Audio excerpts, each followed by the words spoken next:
I'm an historian, an infiltrated octagon.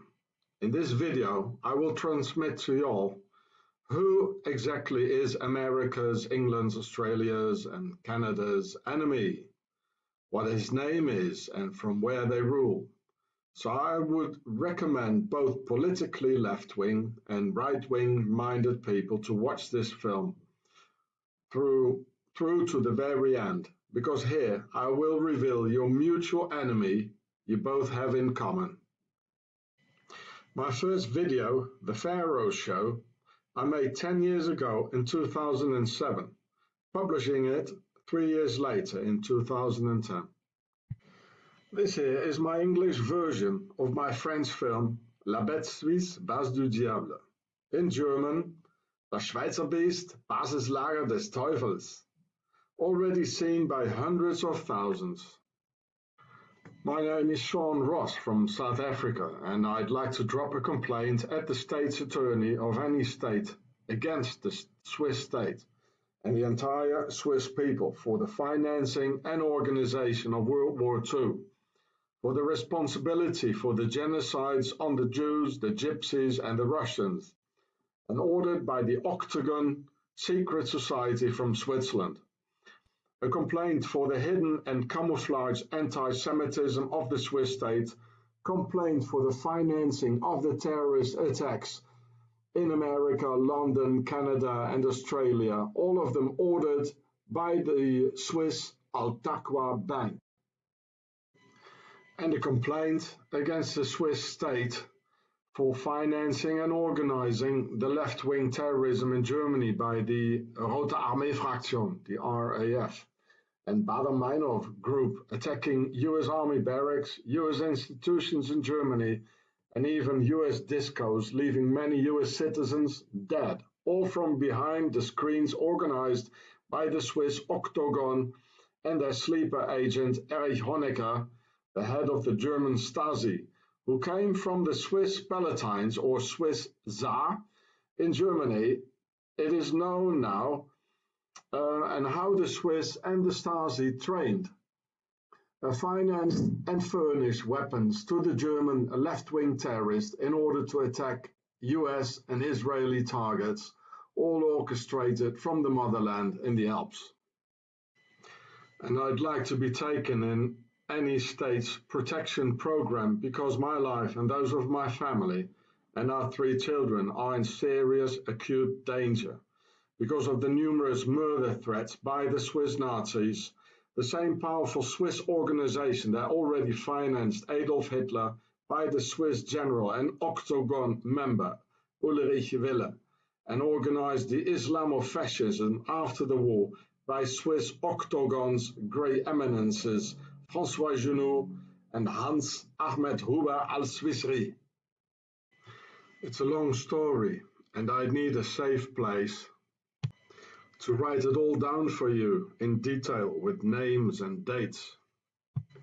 This, what I've already started on my YouTube channels Gure and Chatsafrats, and for which the Swiss Nazis kidnapped me on July the 16th, 2015, against a ransom of 20,000 Swiss francs, because of my YouTube videos in which I've tried to warn the US, Britain, Canada and Australia for coming terrorist attacks, and in which the Swiss were very successful to silence me up through the Rapt.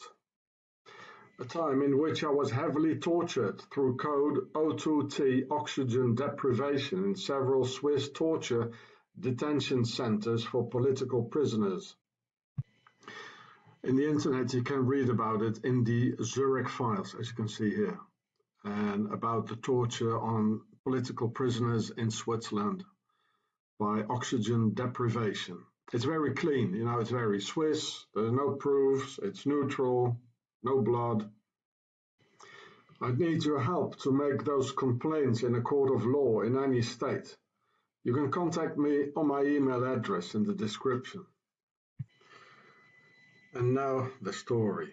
I was there years ago when Swiss industrials discussed the US future and those of Britain, Canada and Australia, when Swiss Octagon of the Nazi Templars and sole victor of the Second World War, decided false flag terrorist attacks in Paris, London and Berlin, where Paris is still called per ISIS by its members, meaning the House of Isis, like in a royal house or royal lineage of the widow.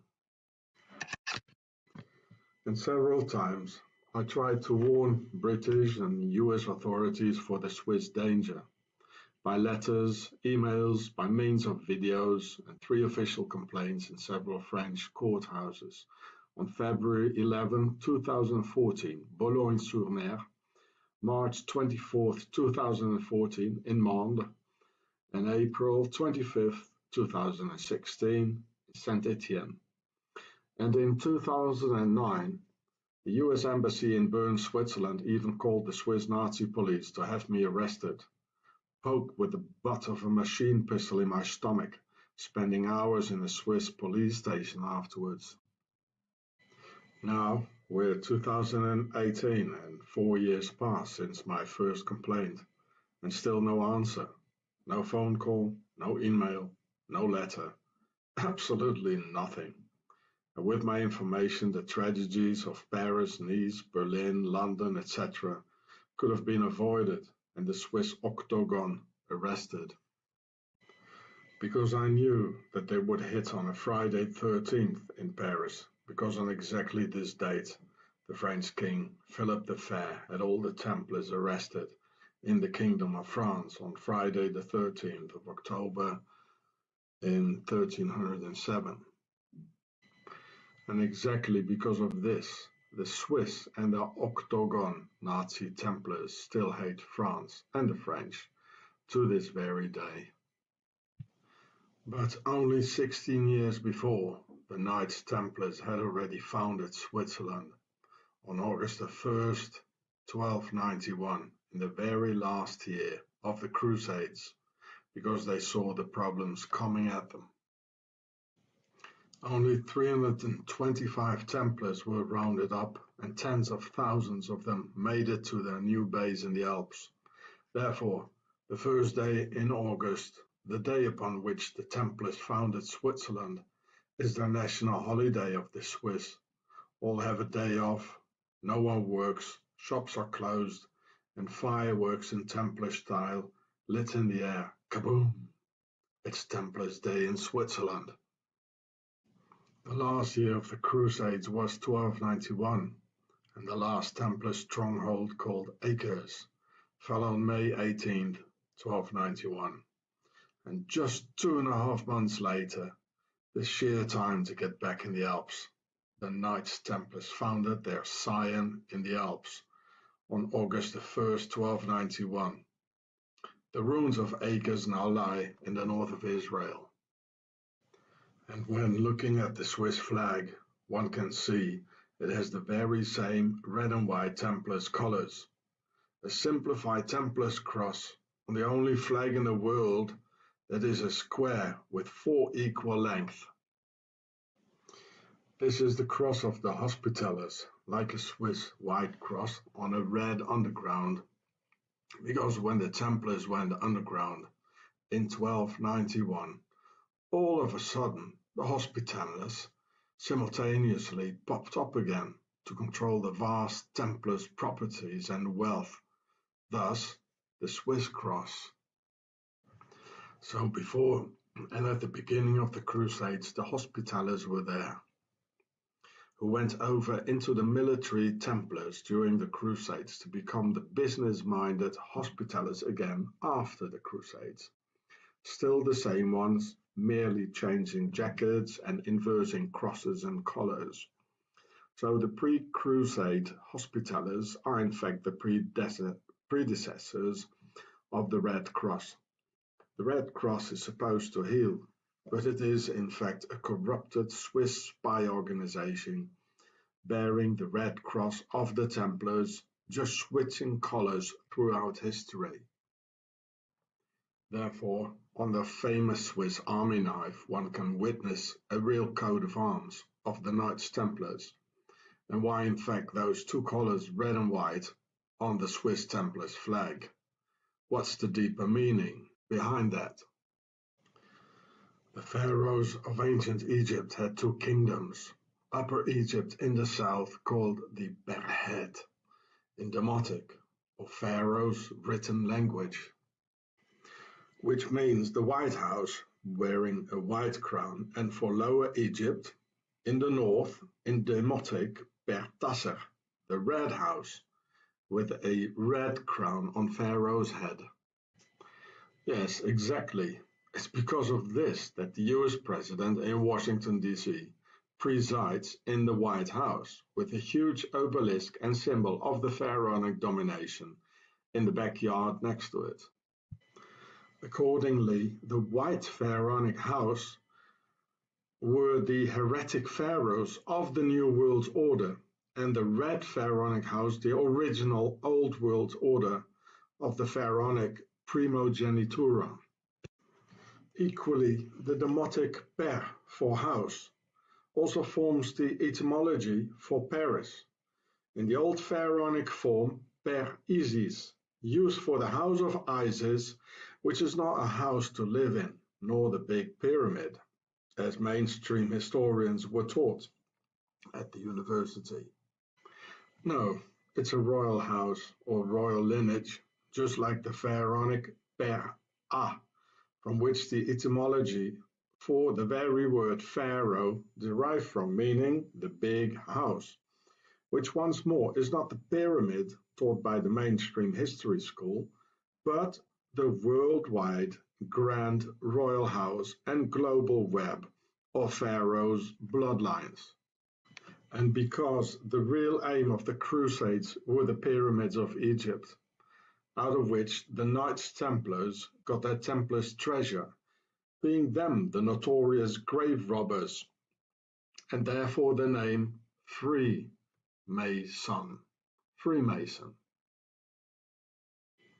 Thus, giving the two colors red and white of the United Kingdom of Pharaoh to their Templars logo, a red cross presenting a two-dimensional pyramid, as you can see here, on a white flag or garment, and in the end, to their red and white base in the Alps. Only inversed as a white cross on a red underground, and represents the Hospitallers, an extremely wealthy business organization into which the Templars partially emerged and disappeared.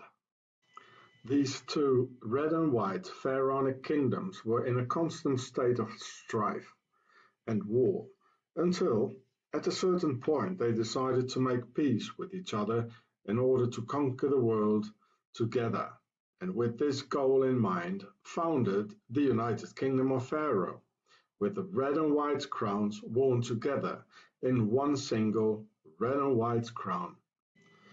This is the specific reason for former German uniforms to be white, British red, and the French blue, the traditional royal colors of Pharaoh.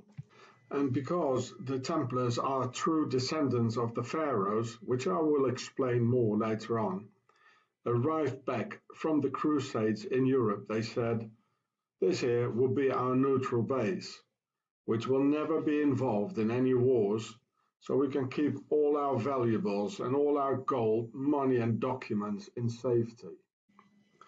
Where all the NGOs and instruments of global rule of the new pharaonic system will be, like the Red Cross, the United Nations, the World Trade Organization, the Olympic Games, the OMS for the doctors, and even the FIFA and UEFA for soccer football, all highly corrupted by Swissy, the International Ice Hockey Federation, etc.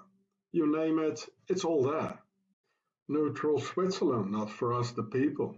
Not neutral for us, but only for our pharaonic masters, feudal aristocratic lords who always keep their peace talks between warring nations by their, as presidents, camouflaged feudal lords in Geneva, the diplomatic capital of the world, and their own base, there where this horrible CERN lays. This pharaonic world elite also sends their offspring to some rich boarding school in the motherland, their base, like in Montreux, Gstaad, Lausanne, etc. Even Dr. Mengele did so. There was also a third crown of Pharaoh, the blue war crown, and they're all for pharaohs warring colonial and imperialist nations have these three pharaonic colors of the three crowns in their flags: blue, white, and red, like France, England, UK, the Netherlands, America, USA, and Russia. Red and white, the United Kingdom of Pharaoh, and original colors of the flags of England and France, and blue for war, surely because Pharaoh's nobility has blue blood. Like the blue helmets of Pharaoh's New World Order United Nations for the war, para bellum, like Pharaoh's blue war crown, and afterwards in the same Geneva as the UN, the Geneva peace talks in Pharaoh's red and white neutral base. Templars actually were no monks who defended fine Christian values against these horrible Muslims in Jerusalem. But Templars were aristocracy's noblemen, every single one of them. Pharaoh's European nobility has this typical harsh law of succession amongst each other, according to which only the firstborn son or primogenitor has the sole right or divine right to it all: the castle, the power, the land, and the first right jus prime noctis on all women in the area to rape the European women on the first night of their marriage. And for the second, third, fourth sons, there was nothing. Nothing at all. That's why there were perpetual fights at the court for the succession. And even two poor second, third, fourth sons aristocrats, they even had to share one horse. There were conspiracies, poisonings, or a dagger in the back in some murky corner of the castle. So for these sons, second, third, fourth born, the nobility's tradition foresaw the refusal sometimes rather hide in a monastery. And in the Middle Ages there were only three things: the castle, the church, and the people. And a nobleman most certainly does not mingle among the commoners, because there you have to work up to your neck into the cowshed every day. And a nobleman does not work. At a certain moment, there were so many aristocratic descendants without power, without money, nor a castle, living in monasteries and temple of God. They started to call themselves Templars, and created their logo of two poor aristocrats without a kingdom, even sharing one single horse and selling it to the people as two brave monk warriors in the service of Christ, vowing total poverty and obedience to Christ, saying amongst themselves, "We also are aristocratic descendants of Pharaoh, and we want our own kingdom. But for a kingdom you need money." So for the military backup, they told those stupid Europeans that out there in Jerusalem a certain Jesus lives with his grandmother and needs to be saved from the Saracens. If not, God would smite all with fire from hell, provoking the end of the world. Just like 1,000 years later, Saddam Hussein would have had weapons of mass destruction, threatening the entire world and humanity as a whole. It came out in the end, all lies by Colin Powell and his pals. Same technique, same tactics, same liars. During the Crusades, Jerusalem was just the gateway to the real goal, the pyramids of Egypt. Just as the Templars do not owe their name from Solomon's temple in Jerusalem.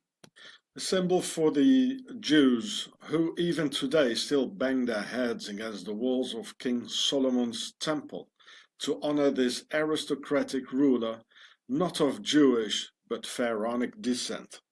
Religious dogmatism without understanding leads to wall bangers, and where we probably have the word Bible bangers from. And at this same place, the Crusaders, under Templar command, the latter, so the Templars, of same Pharaonic origin, just as the not very Jew King Solomon. In the year 1099, during the First Crusade, on the same day, July 14th, of the French national holiday, remembering the French Revolution and beginning of the French New World Order, these Crusaders were ordered to commit a gruesome massacre commanded by the Knights Templars on Jews, Muslims, and even Christians. Just as the Swiss Nazi Templars repeated this during the Nazi era. The real goal of the Crusades was Egypt and the treasures of their ancestors in the pyramids, which became the notorious Templars' treasure, which they took to their imperium in the Alps, with which they founded the Swiss banks. As a matter of fact, history teaches us that the Templars were the banks of Europe in the Middle Ages.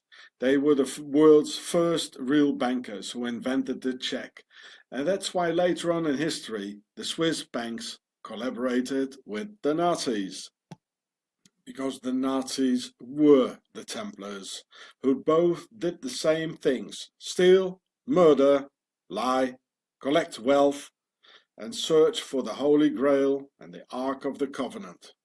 So at the very same time, in 1291, when these extremely powerful, wealthy, and the world's first multinational just vanished from the face of the earth into nowhere, so the Templars I mean, at the very same time a couple of simple Swiss peasants suddenly rose against the extremely powerful Austro-Hungarian Empire of Habsburg, and using perfect military skills never seen before.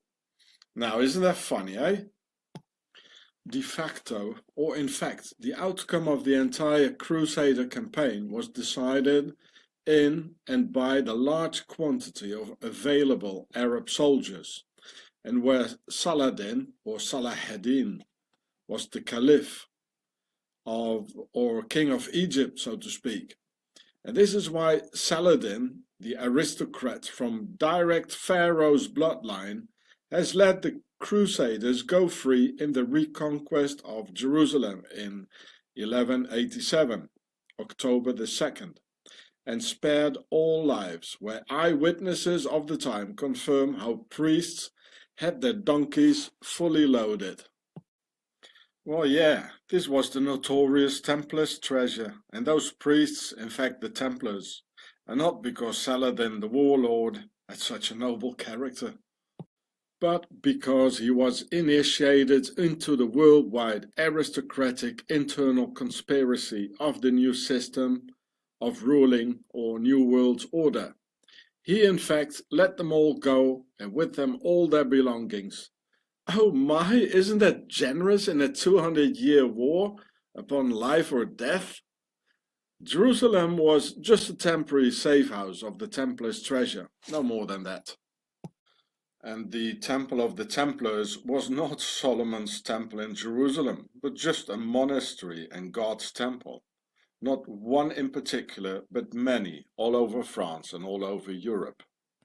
And Saladin was a New World Order traitor, lying to his subjects and conspiring with his European aristocratic brothers of his own Per-A people in another geostrategical war around Pharaoh's treasure, just like the ones today for the opium in Afghanistan and the oil in Iraq, Syria, Libya and the rest.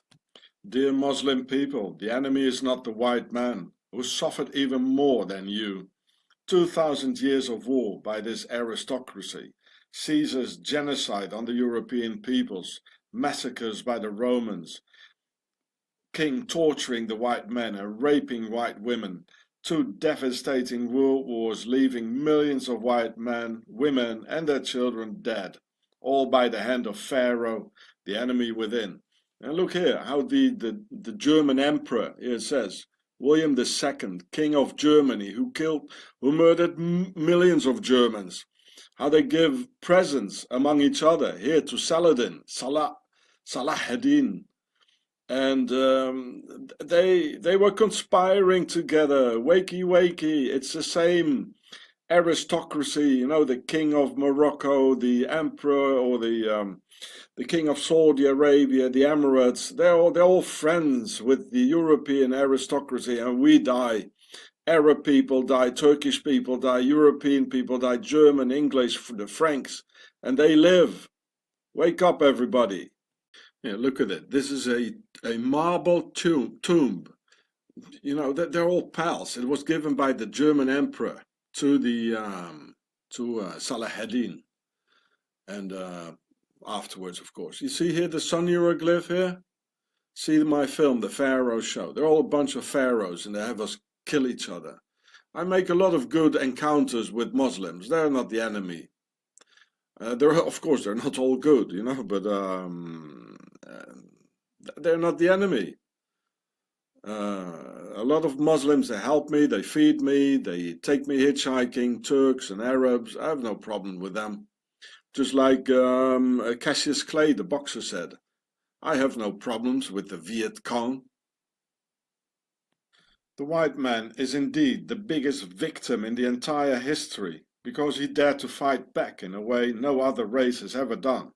But they fight us from within, like a cancer or a virus, and they look like us now and talk like us through the jus prime noctis, the rape of our women, where they injected their pharaonic genetics like into our women. Yeah, look, this is what they did in my country, South Africa. Concentration camps, killing 28,000 children, and because they couldn't win the war. And this was Lord Kitchener, an aristocrat, and Lord Winston Churchill, born in Blenheim Palace, the son of a duke. It's all pharaohs, and they kill us. You know, that's the enemy. They're on all key positions, like the police is a foreign occupying army pretending to be from our ranks, which they are not. And they gather and conspire against us in their secret societies.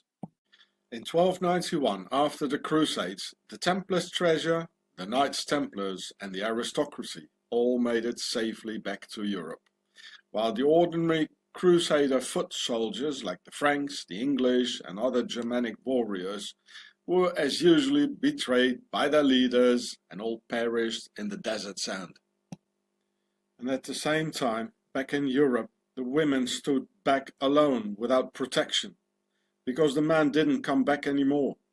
Then two Swiss inquisitors called Heinrich Kramer from Mulhouse, in those days belonging to Switzerland, and Jacobus Sprenger from Basel in 1486, wrote and published a book called the Malleus Maleficarum, or the Witch's Hammer, in order to burn the remaining good women of Europe at the stakes, the loyal women who refused to collaborate with the lords of evil.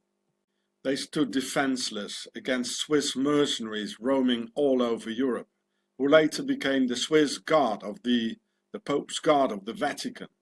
This is why the burnings of so-called witches took their highest toll near the Swiss border, like in German towns like Bamberg, Würzburg, Nuremberg, all according to plan and meticulously executed like a Swiss watch, and initiated by the Pope's letter of January 20th, 1260, just before the end of the Crusades, in 1291 the founding of their Swiss base, and the Pope ordering to start imprisoning and torturing European women who didn't want to collaborate with the masters, while their men were sent into the desert sand without water to make sure they wouldn't make it back to Europe to defend their women and save them from the stakes of the Swiss Inquisition.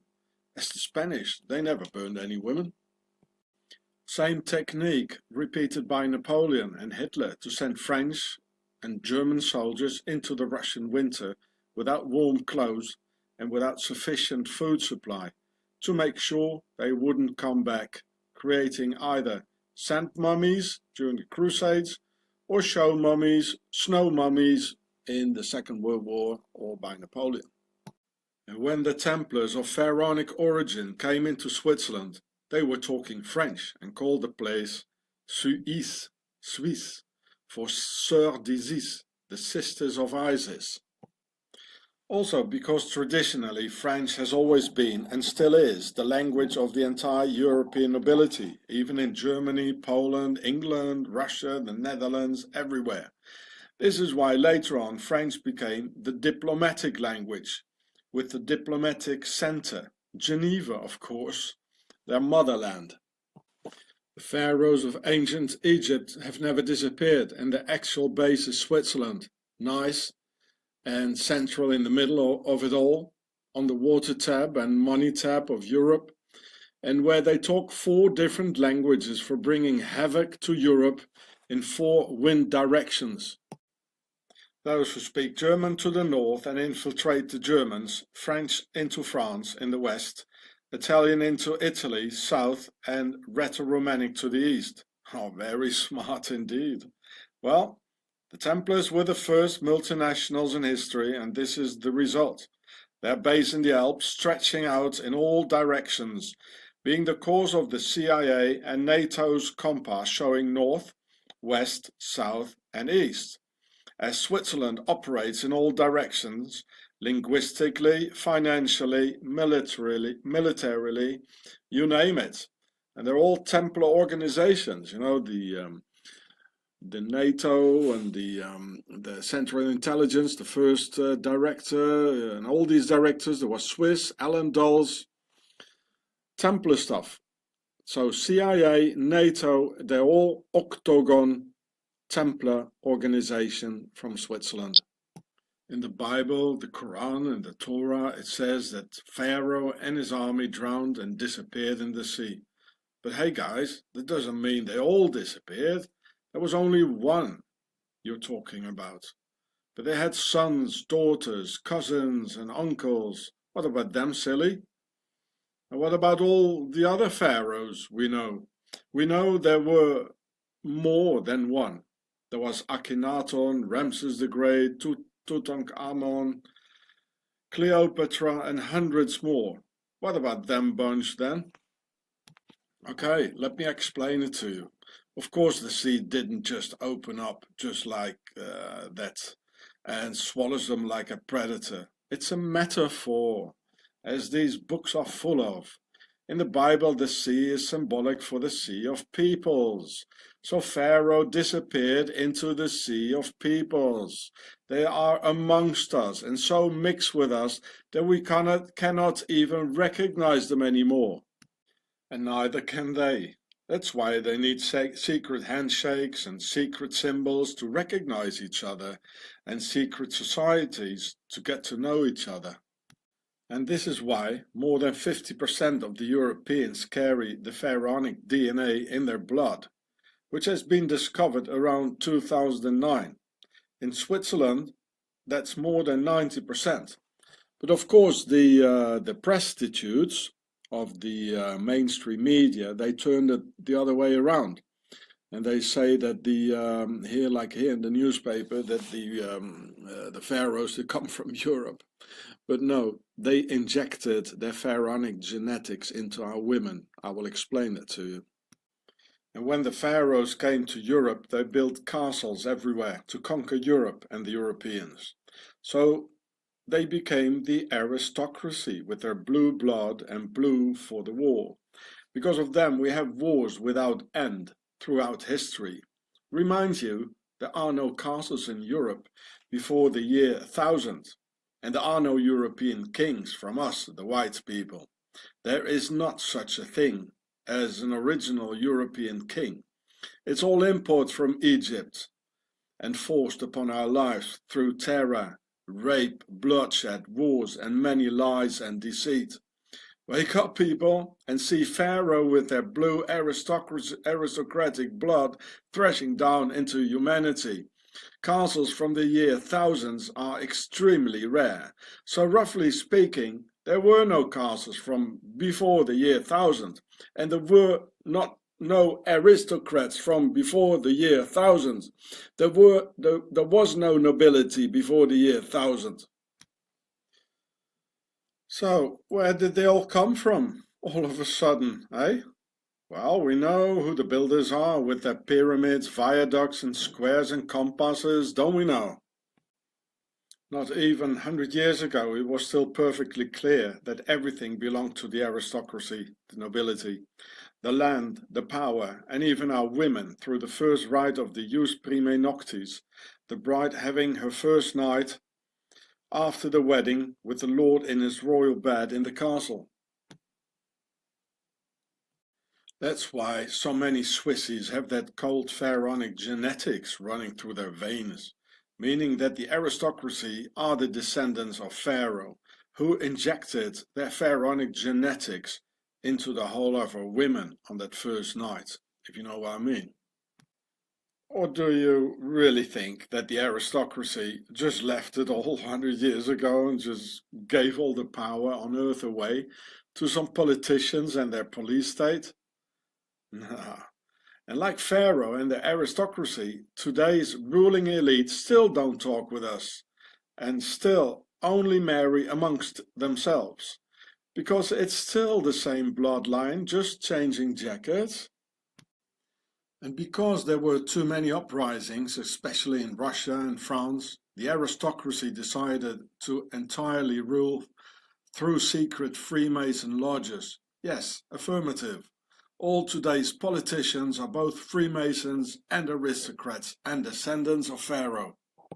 It's because of that Freemasons worship these cult objects of their ancestors from ancient Egypt, like obelisks, pyramids, the all-seeing eye, Horus, etc., the entire ancestral tradition.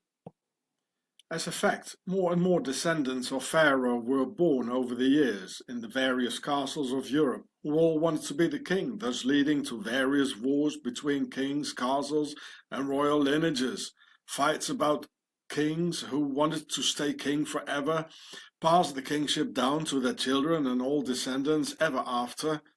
There were more and more Sar, Sir, sires, and pharaohs who all wanted to be the king.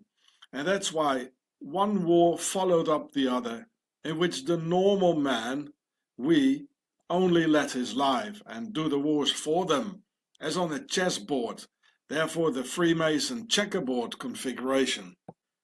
At a certain point, they agreed it couldn't go on like this any longer and constantly destroying it all.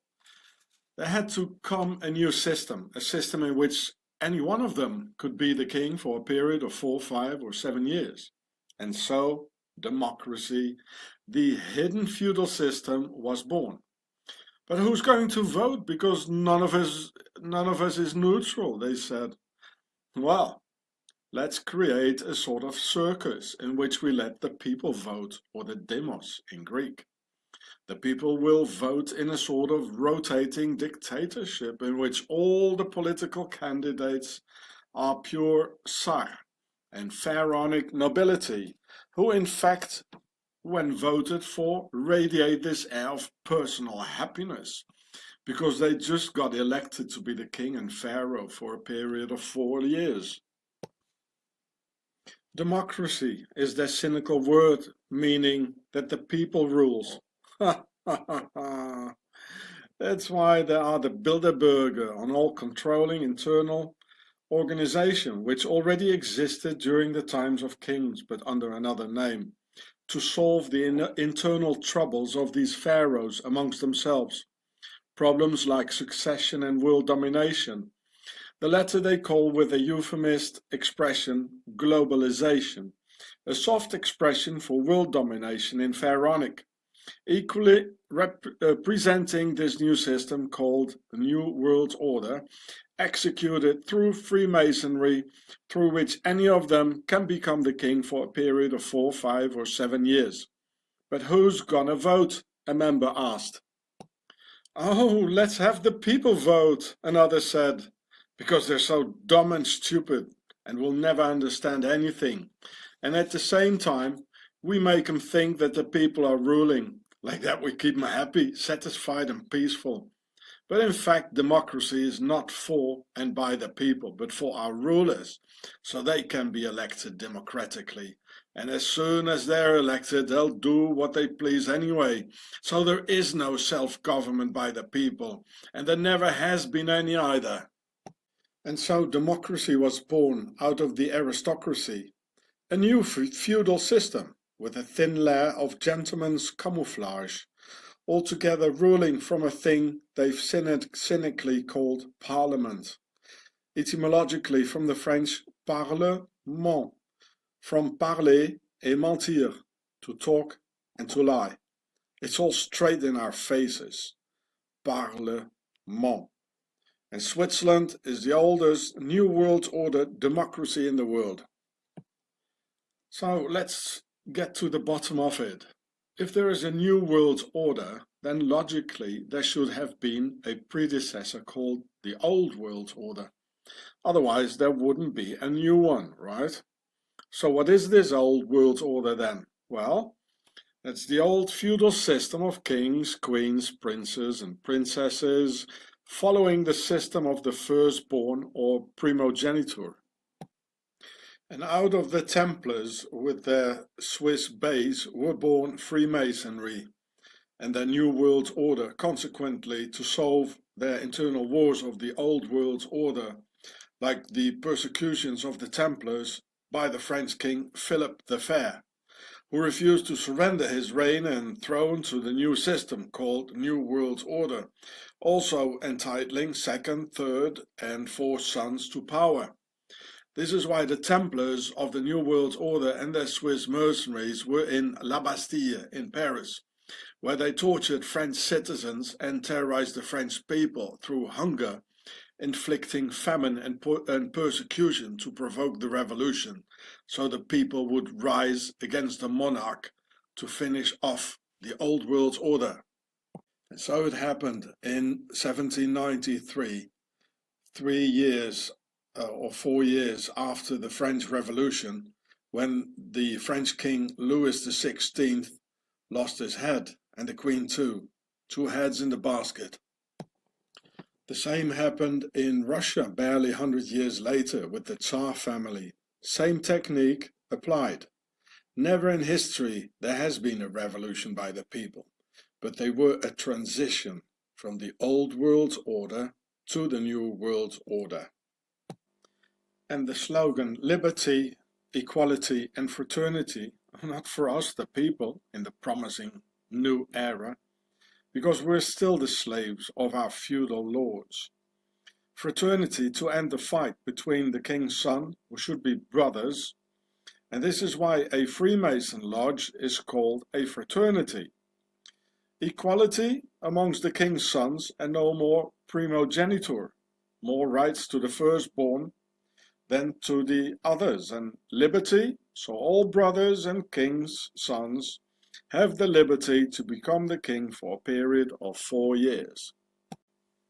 This is why the French Masons gave the Statue of Liberty to the US, being the first nation after Switzerland to obtain the New World Order in 1776, and just 13 years before the French, in 1789. And think of the 13 stripes in the flag, folks. Well, there are more reasons for that as well.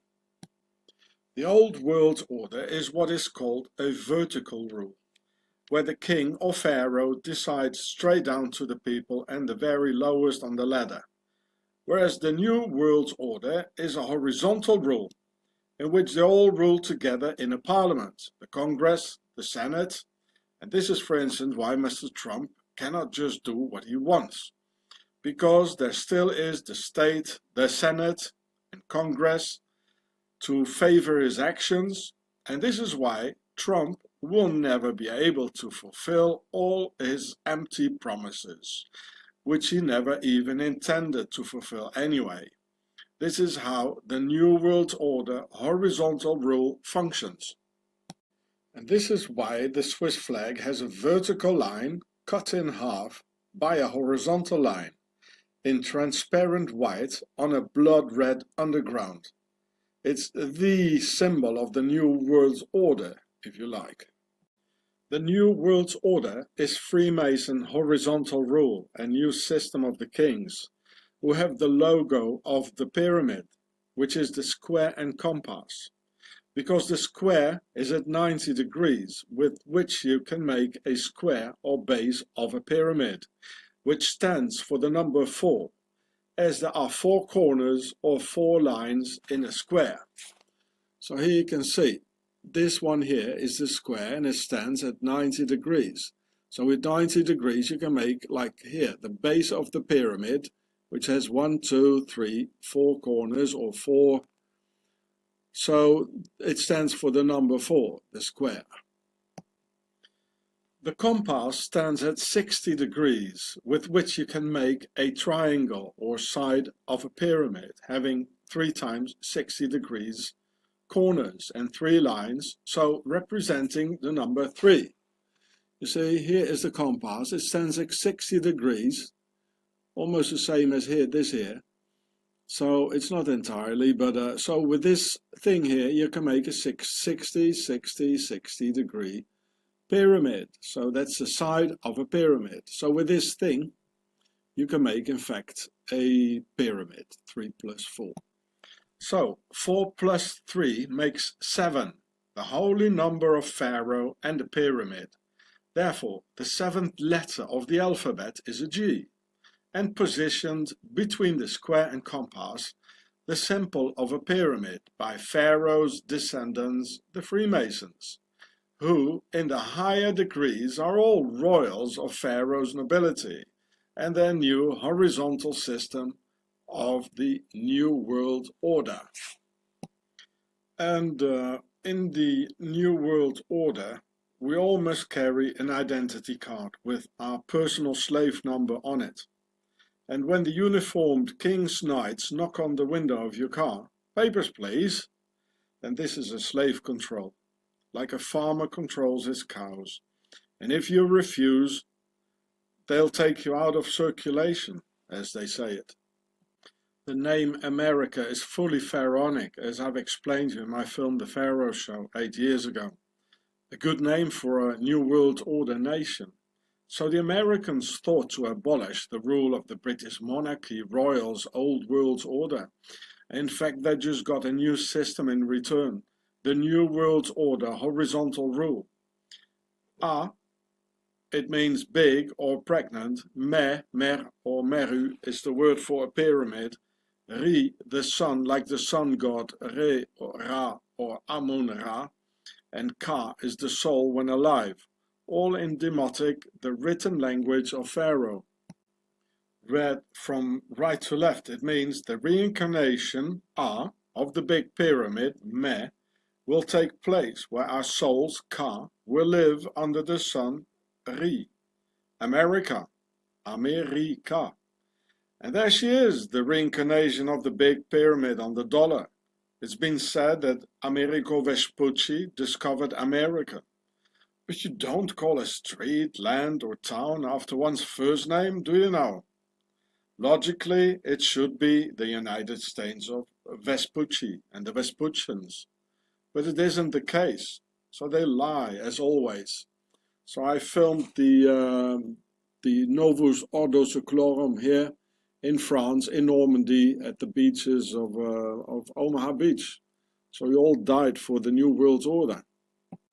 Initially, in these Freemason lodges, they said in Latin that a chicken is not a bird and a woman no human, because they're all fraternities, being the essence of a fraternity. And why fraternities? Because they were the sons of the kings. And through the jus prime noctis, when they raped their women, they made an alliance with many women. So that's why we got here. But they, of course, these pharaohs, they don't give the same power to our women. The French king never understood why until his head rolled into the basket, because they lied to him, telling him that the people were happy, had enough to eat, and were dancing in the streets. It was a conspiracy where he never could have gotten out. And because of it all, and this fine liberty, we all have to carry an ID with a personal slave number on it. And if the king's knights in their shiny uniforms of the New World Order knock on the window of your car and order you to show it, you have no other option than doing so. Because it's a slave control. Just as a farmer checks out his cows. And you see, the man, he's incredibly enslaved. He can't see, he can't move. And the women is outside. Why? Because they have an alliance with the masters. They want to have the power, and they gave him the power.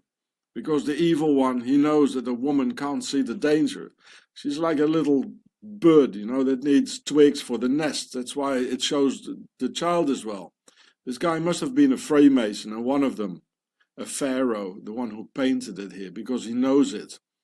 And this is actually the story of Adam and Eve.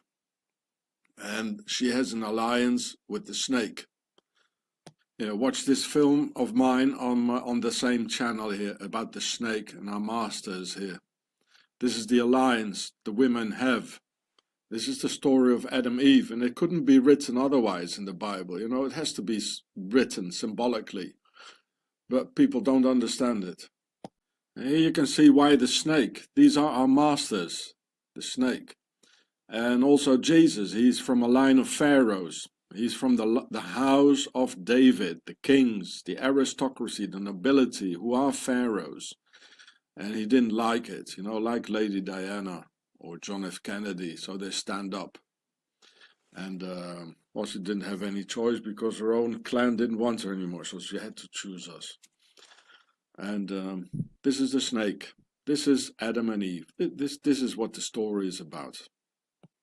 I guess these ones here won't make that alliance with the pharaohs, and they will stay loyal to their husbands. And that's why Pharaoh's gonna kill them. They're gonna, just as they did with the Jews, they're gonna wake up in a concentration camp. And to my opinion, well, it's not my culture. I'm not a Muslim, but to my opinion, these women still look like women.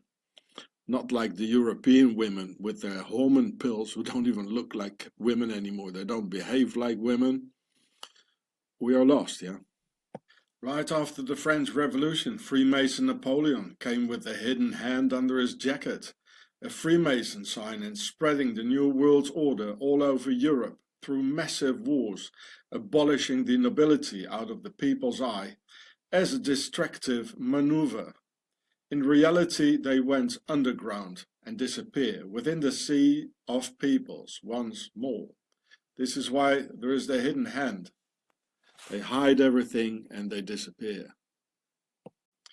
This is how the Templars little by little infiltrated the French and later on the US society with the help of Swiss mercenaries under Templars' command, who are now on the highest key positions of France, the US with 1 million Swiss Americans, and in fact the entire world.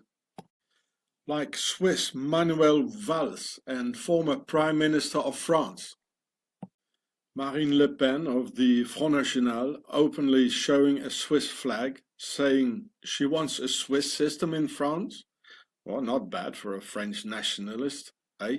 To identify herself with a flag of a foreign nation. And look, even the Prime Minister, no, not the Prime Minister, the Foreign Minister of the UK, Boris Johnson, he's of Swiss descent. The Swiss, they came over the Palatines, just like Trump and Obama. They came to England and the US. And the woman was a nobleman, a member of the nobility, the mummy. Watch all my videos on my YouTube channels, Gure and Chatsefrat, for further proofs. It's all there.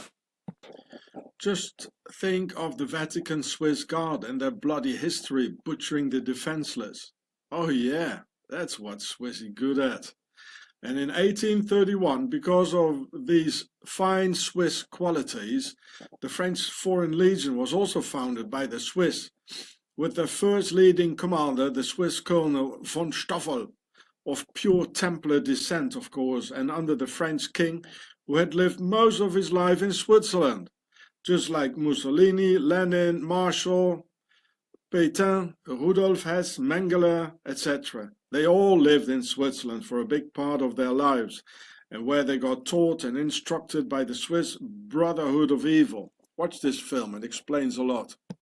The symbol of the pharaonic dignity par excellence is the lion or the sphinx, and therefore an aristocratic coat of arms is always held by two lions, each on either side, or one or two lions at the entrance of a castle. But there never were any lions in Europe. This means that in the UK and the American, Australian, Canadian and New Zealand colonies, a foreign power has always ruled. Because we in Europe have wolves and bears and no lions. This is the coat of arms of Sweden with the 3 crowns for Isis, Horus and Set. It's always 3.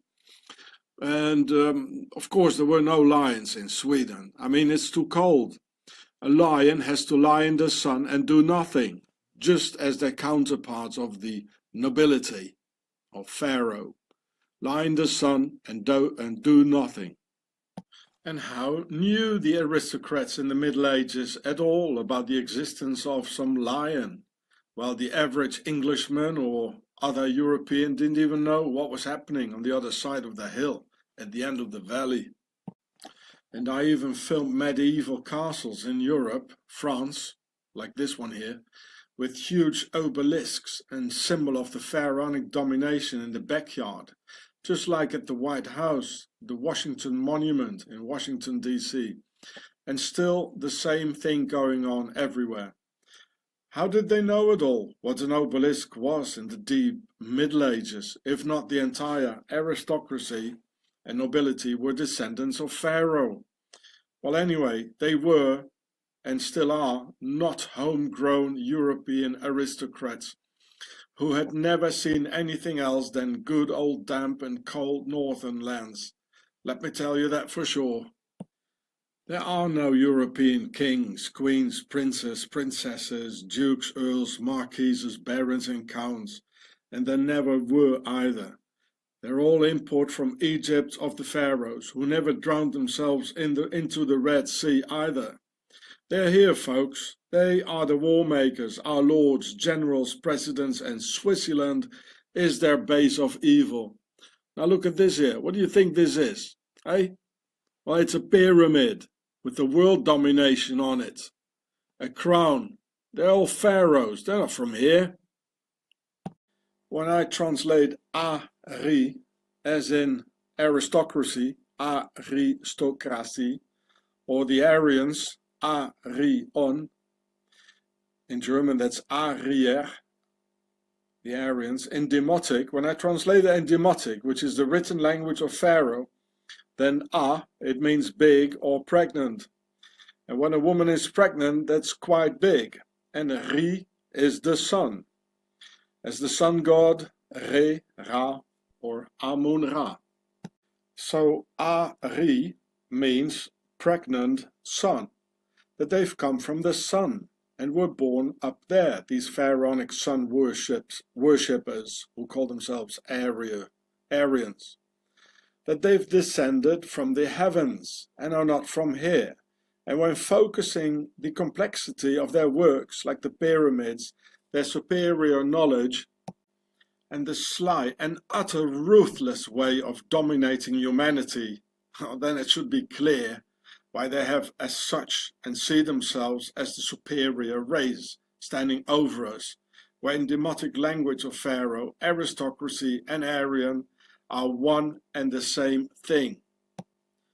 My dear Muslim brothers, my dear right-wing nationalists, and my dear ultra-left-wingers, the enemy are not the Jews, as the Swiss Templar Nazis want to make us believe, but the enemy of the US, the UK, and the entire Anglo-Saxon world are the pharaohs, and Pharaoh's aristocracy, with their main base Switzerland of the Nazi Templars. It is Pharaoh, the evil of and scourge of humanity, testified in the Quran, in the Bible, and in the Torah as the incarnation of evil, and abundantly written about. And Pharaoh will put Europe's Muslims into very high-tech concentration camps, just as the Swiss did with the Jews during World War II. Just watch the history of Europe for yourselves and who always ruled. There was always these blokes in their castles with knights, dungeons and torture chambers. Did you see any Jews then? Who sort of like those in Jerusalem were banging their heads on the walls of some European castles, as they preferably follow this tradition in their spare time during the weekend? No, not really, did we? Now let's have a closer look at this, and at this Sarkozy geezer, former president of France, who is a Jew from his mother's side, by his mother André Mallat, a Greek Jewess. Okay, clear case after the Judaic laws, mother Jew, real Jew boy. But it's not as simple as that, because Sarkozy is also a real aristocrat from his father's side, and even descending from a bloodline of true Hungarian kings, with a real Sarkozy family royal coat of arms held by 2 lions on each side and all that. Now, what then is he supposed to be first? A Jew or an aristocrat? Well, an aristocrat before all, of course. And Jews also have kings, like King David or King Solomon, just like us. It would be the same as asking Prince Charles of Windsor Gotha-Coburg if he's English or an aristocrat first. Of course, he would eloquently avoid the question and just think by himself, "Oh, these awkward questions are getting more and more stupid by the day. English, that's the commoners, isn't it? Oh, they play football, or how do you call it again in the colonies? As indeed soccer. Not so far away. No, that's sport I meant, not the colony."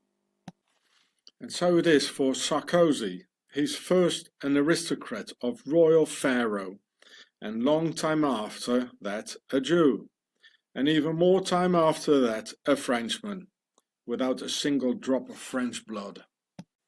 That's why Sarkozy has the Sar part in his name.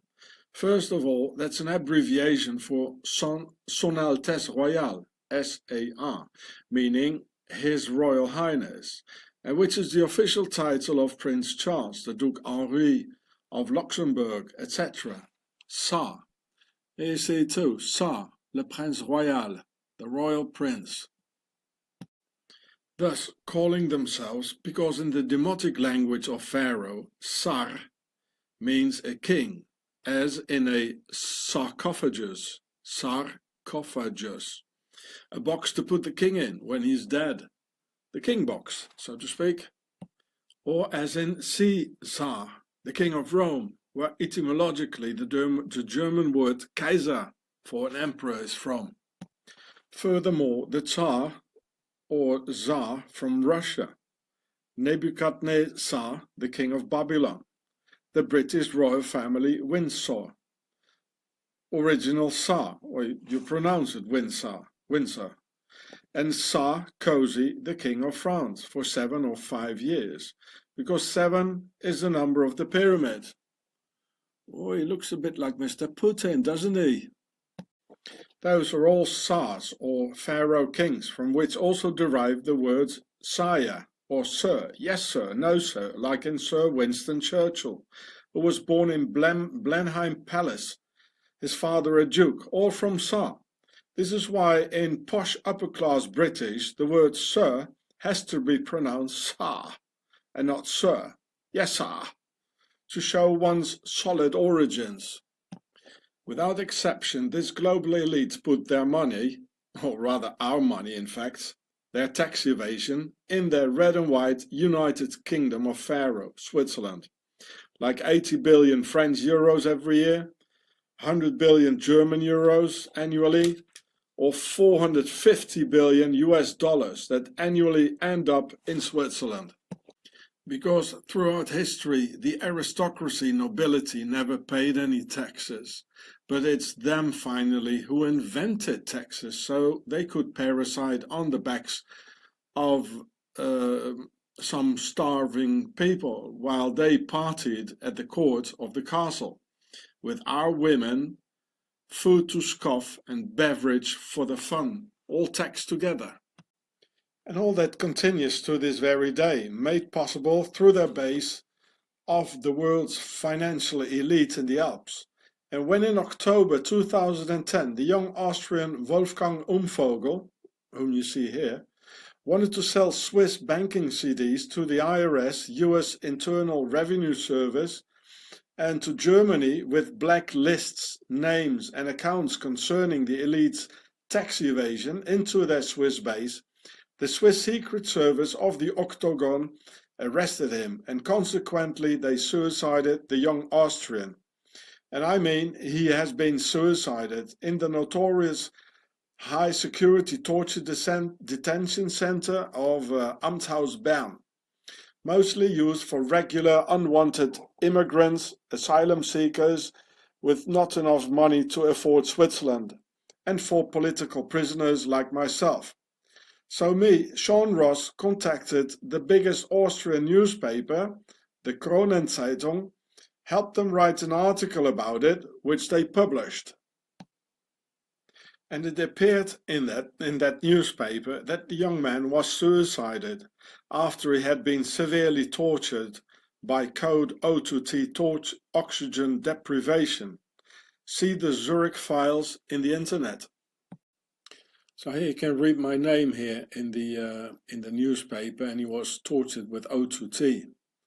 So when the 100% corrupt and fascist Swiss authorities read the article and on top of that my name in it, the Swiss Octagon sent me an anti-terrorist squad to arrest me, intimidating me and my family by doing an entire grand-scale house search, a huge operation of which the mafia would be proud.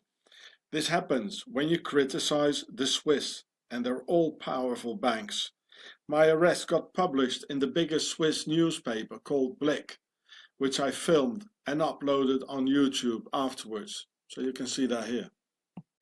I became threats from Swiss policemen who were all infected by some weird Swiss fascist ideas. They hit me and incessant arrests wherever I went, putting things together to criminalize me in order to make me shut up and stop me from expressing myself. And I have witnesses and video recordings of that all. But in spite of the obvious range of proofs, the Swiss fascist judiciary just forbid me to talk more about the daily Swiss terror instead, opening all the doors for even more Swiss legal terror. So I refuse to have me silenced up, because all I say is the truth, and you can still see on YouTube how the Swiss Nazi police aggresses me, and how corrupt Swiss cops hit me and threaten my family. In fact, all I've published on YouTube, I did so under the First Amendment of America and under US law. So in fact, by international standard law, the Swiss fascist judiciary has no jurisdiction at all over what I've published in San Bruno, California. That would be the state court of California responsible for any possible court case, and not the banking laws of Switzerland and their Nazi censorship. But Swissy don't care about any law at all. They never did, and they just can do what they want. Now the corrupt Swiss Nazi Court of Justice is threatening me with even more prison time if I'd reveal the names of those violent, corrupt Swiss cops again. But they're still available in some of my other videos, which even under torture and imprisonment I didn't take down, as they wanted me to do so. Swissy tries to impose the Swiss laws of silence on the US First Amendment. So, under this Swiss tyranny, I decided it would be wiser not to go out alone anymore, and I stayed most of the time inside over a period of 4 long years, not going out at all for months in a stretch, because there was nobody who wanted to accompany me on a walk outside. Until again, in a large police operation on July 16, 2015, the uniformed Swiss state Nazis kidnapped me in front of my utterly shocked and crying children. 3 and 13 years old, against a ransom of 20,000 Swiss francs, or several years in prison. So there I stayed for the next 3.5 months in several high-security torture detention centers, lost more than 30 kilos in 3 months, until my wife had the rest of the ransom together while making huge debts. Wolfgang Umvogel, the Austrian whistleblower about the Swiss banks, was dead, but I was still alive. And where should I get 20,000 Swiss francs from all of a sudden? You know, the ransom this criminal organization they held me in prison for. I'm not a criminal with lots of money stashed somewhere. In fact, the Swiss Nazi police and their judiciary are a terrorist organization who kidnap people for ransom, only for expressing themselves about things they don't want you to say, nor even think. Thought crime, they call this. Today we see all over Europe a dangerous tendency rising of Nazi organizations like the Swiss SVP, the French Front National, or the German NPD. Call their members after Swiss example to join the police. The army, fascist student organizations, and finally the Justice Department and politics. And in Switzerland, we're back in Nazi Germany in 1933 already, since quite a while. For all these organized Swiss crimes against me and my family, Swiss crimes against Europe, Swiss crimes against humanity, and for these indescribable Swiss crimes against the Jewish people, as Swissy Nazi Templars organized the Holocaust and the Second World War. For all this, I would like to make an official complaint somewhere.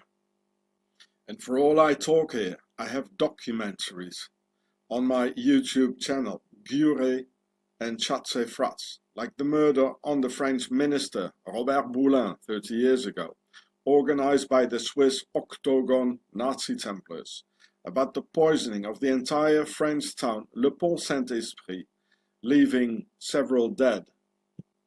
So the Swiss could better sell their LSD to the CIA MK-Ultra monarch, with CIA Director Alan Dulles and J. Edgar Hoover of the FBI, both of Swiss descent.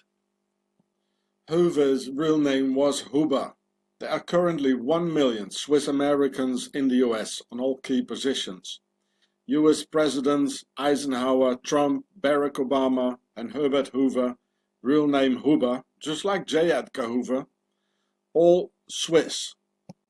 So here's the American Swiss foundations, and there are many, you know, officially here you see by the Swiss state in this article, and there are many, many more articles in the internet where you can, in this article you can read there are 1 million Swiss Americans in the US. And this is official, it's by the Swiss state. You see the Templars logo here. And it starts here with Dear Young Leaders. So they are it's addressed to the Swiss Americans. They are leading America. So this guy is one of the 7 heads of state, like in the Revelations of John, the 7 heads. Switzerland has 7 heads. And they talk about America and Switzerland like sister republics. You remember I told you about the Sisters of Isis? Well, there you go. 1 million Swiss Americans. And there are 600 Swiss companies in the US who create 500,000 jobs. Well, guess who's working there, eh? Swissy? There's a lot more in this article, but I'm not even going to read it all. So there's a lot about Swiss Americans in the internet. You just punch Swiss Americans and there's a lot, you know, this and that. So here there's some Swiss Americans in Wikipedia: Barack Obama, Herbert Hoover, Dwight D. Eisenhower, hey Swissy, J. Edgar Hoover. Well, they're all here. And there are many, many, many, many more. You know, Trump is one of them, eh? So just find it out yourself. You've been taken over. So here's a picture of one of my videos. You see how they look alike? Look at the mouth, look at the eyes, the nose. You know, they are the same. It's the same people who rule over the US. Both of these people, their names were Huber. You know, look at the eyebrows. It's just, they are the same. Look at the nose, where, you know, the eyes, and they are the same. President Herbert Hoover, J. Edgar Hoover, and they were both in office when the Wall Street crash happened, when they stole your money, eh? You understand? So here's part of the title of that film. It's everywhere on websites. And even Obama has Swiss roots from Ried Kerzers, the canton of Bern. Erich Honecker, originally written with double G like Egger, as in Schwarzenegger. This criminal president and head of the Stasi from Eastern Germany, also Swiss, from the Swiss Palatines or Saarländische Schweiz. The Palatines, or the Palatinate, they are in the south of Germany, next to Switzerland, where Trump's ancestors, Obama, Boris Johnson, Honecker, where they all came from, who are actually ethnic Swiss. So here you can read about the Palatinate and the Palatines in southern Germany. And also Donald Trump's ancestors are from the Swiss Palatines, from a town called Kallstadt in Germany, where the Swiss after the 30-year war massively emigrated in empty southern Germany, where from 1618 to 1648 the entire German population vanished, murdered by the notorious Swiss mercenaries under Templar command, with 2/3 of the original German population dead. This time a Swiss genocide on the Germans. And when in 1929 the Swiss Herbert Hoover, real name Huber, became US president, the Swiss, their banks, and all their Swiss US sleeper agents on all key positions, and all their Hubers on all key positions, with their head of the FBI, J. Edgar Hoover, immediately afterwards, a few months later, provoked the American Wall Street crash on the stock exchange to be able to steal all the savings of simple and honest Americans. So, especially for this occasion, it needed a world central bank, and for all the central banks in the world, in order to transfer the theft of the century from the US Central Bank, the Federal Reserve, into Switzerland, to finance Hitler's war industry with that.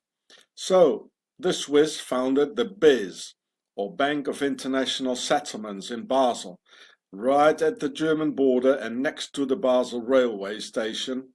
Quite practical.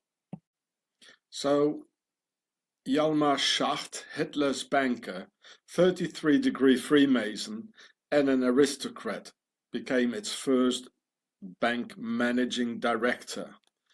It was Hitler's banker. Only so, the impossible and incredible rise of the German war industry and its financing can be explained, right after a very bad and very long economical depression, severe economic crisis with food shortage and starvation in Germany. This is what John F. Kennedy meant in his speech against the secret pharaonic Swiss Nazi Templars in the US of April 27th in 1961, which starts as follows. The very word secrecy is repugnant in a free and open society. Its preparations are concealed, not published. Its mistakes are buried, not headlined. Its dissenters are silenced, not praised. No expenditure is questioned, no rumor is printed, no secret is revealed. For we are opposed around the world by a monolithic and ruthless conspiracy that relies on covert means for expanding its sphere of influence, on infiltration instead of invasion, on subversion instead of elections, on intimidation instead of free choice, on guerrillas by night instead of armies by day. Switzerland, 1 million Swiss Americans on all key positions in the US. Soon after this speech, he was dead. Octagon of the Swiss Nazi Templars killed him. At least since 1923, Hitler visited Switzerland, now and then, where the Swiss general Ulrich Wille and branch of the German high aristocracy invited him in Zurich, Switzerland, to finance him, through Rudolf Hess, the second man in the Third Reich, who studied at the ETH Technical University of Zurich. Hess was even born in Alexandria, Egypt. Talking about pharaohs. So here you can see Mr. Hitler in Zurich, Switzerland, with Swiss policemen and Swiss army guys like here and then here. So here on the picture, when Hitler was in Zurich in 1923, you definitely see the guy having a gun in his pocket. And the Swiss policeman here, well, he doesn't care, because they're all into it. And the Swiss of the Octagon Nazi Templars financed the Nazis on condition to murder all the Jews of Europe, once and for all, and to destroy Germany. Because of two main reasons, the Jews should be annihilated and disappear from the face of the earth. First, because they formed a patriarchal society, which the sisters of ISIS and their lesbians hate most. And second, for creating a society within the society, completely isolated and out of control of the still pharaonic nobility. Like 3 million Jews in Poland without speaking Polish, just living in a big kibbutz for themselves. And Pharaoh doesn't like that, having no control and no taxes to pay. This is why the Swiss agent Adolf Hitler wrote in his book Mein Kampf that the Jews had organized the First World War through the notorious and elusive Jewish finance. A stupid Swiss lie by the Swiss bankers of Octagon, because anyone can see that Europe's entire high aristocracy pushed us into that war. Here, the German Emperor William II and grandson of English Queen Victoria is all one big family. They put on a uniform and a helmet with a little obelisk on top and said, "Now there is war, and who refuses gets shot." You see, Templar symbol here, Templar's cross, skull and bones of the Freemasons. Or you still got any doubt who the Freemasons are?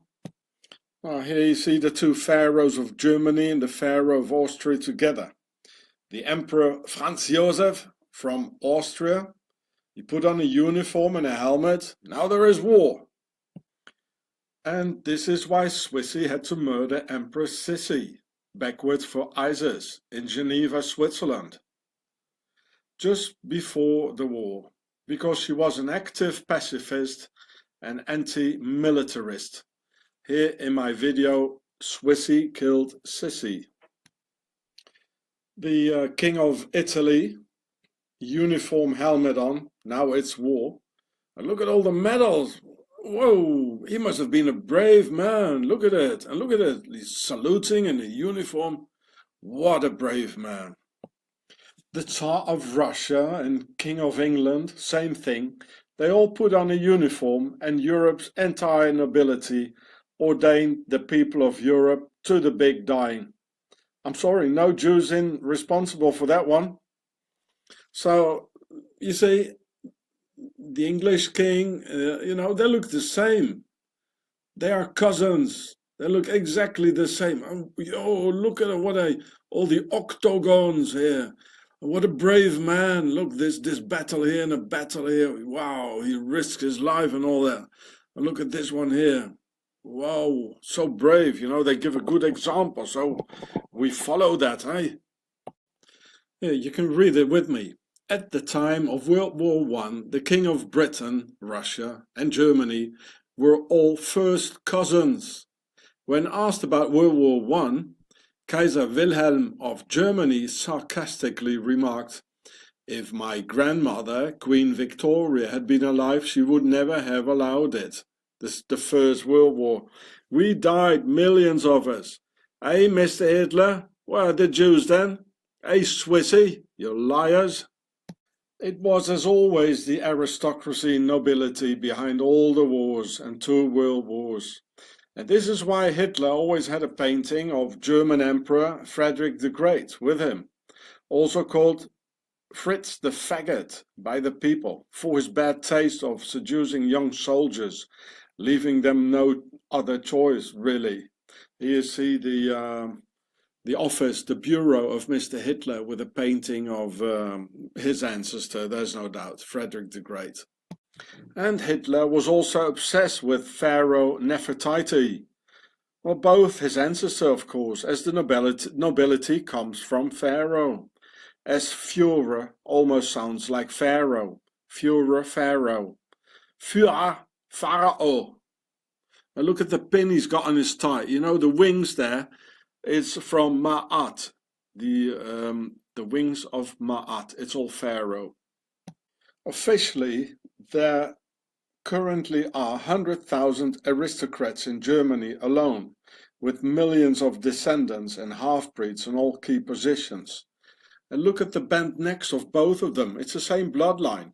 They've got bent necks and bent bodies because of the inbreeding. Look how she's looking. You know what she's thinking. It's the same. Hello, Granny.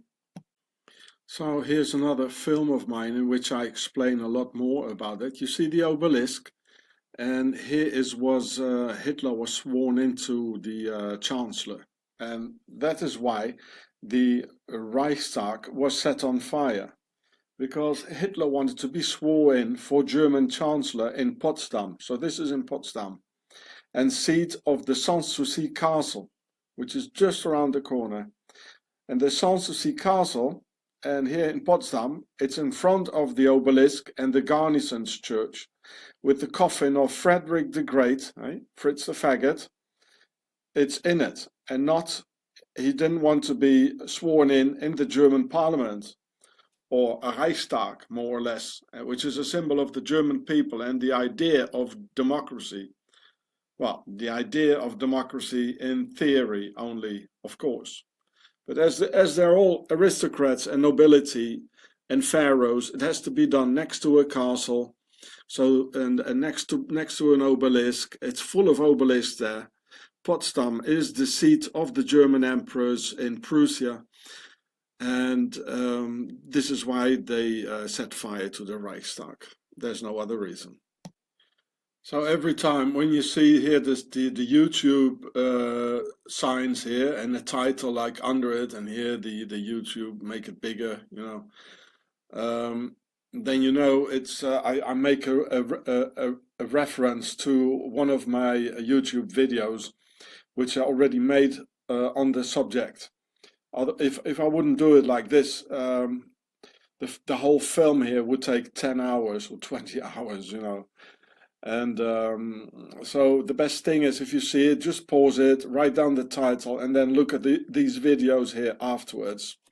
I say it only one time here, and there were quite a few videos already which I made a reference to before. So yeah, so after financing Hitler by the Octagon of the Alps, the Swiss put all their men on all key positions and on all leading offices of the Nazi dictatorship, like the Reichs Health Minister of the Third Reich, the SS Obergruppenführer, an SS General, the Dr. Leonardo Conti, you can see him here, with the nickname the Swiss Sadist, because he initiated the T4 or Tiergarten 4 program, enabling medical experiments on humans, doing so on about 500,000 persons, using them as guinea pigs.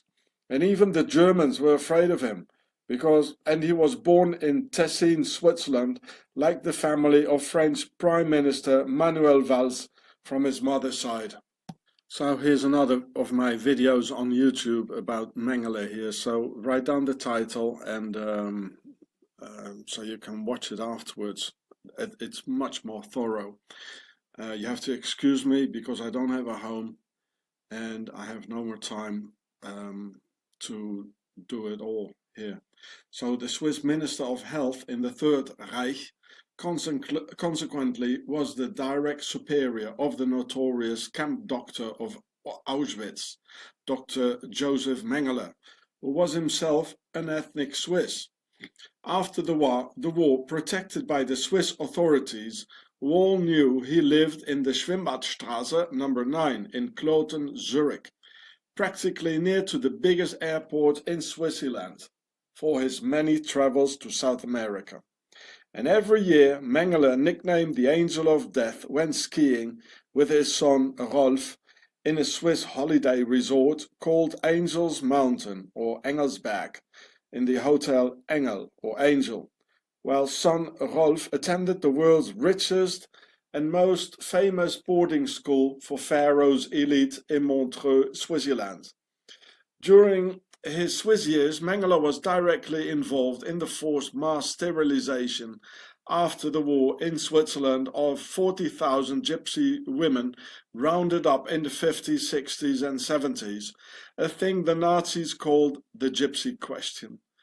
Was in fact Mengele's primary assignment in Auschwitz to experiment on gypsies by sterilizing them with high radiation output of X-rays before getting famous through torturous experiments on twins and small Jewish children.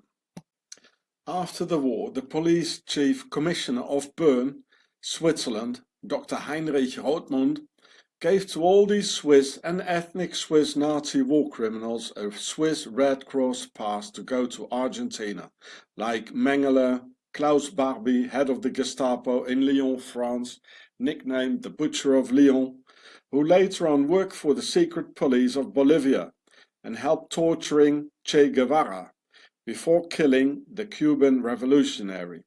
Of course, Adolf Eichmann also got a Red Cross pass, and with that tens of thousands of Swiss Nazi Templar war criminals furnished with documents from the motherland in the Alps for the notorious Nazi Red Line into never seen again.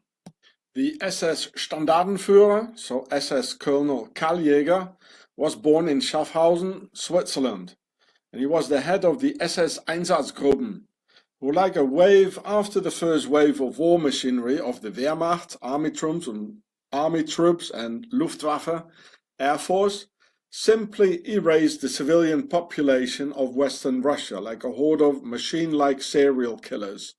Like a real Swiss banker, Swiss Karl Jäger, he wrote all the numbers down in a to be proud of logbook, the notorious Jäger Report.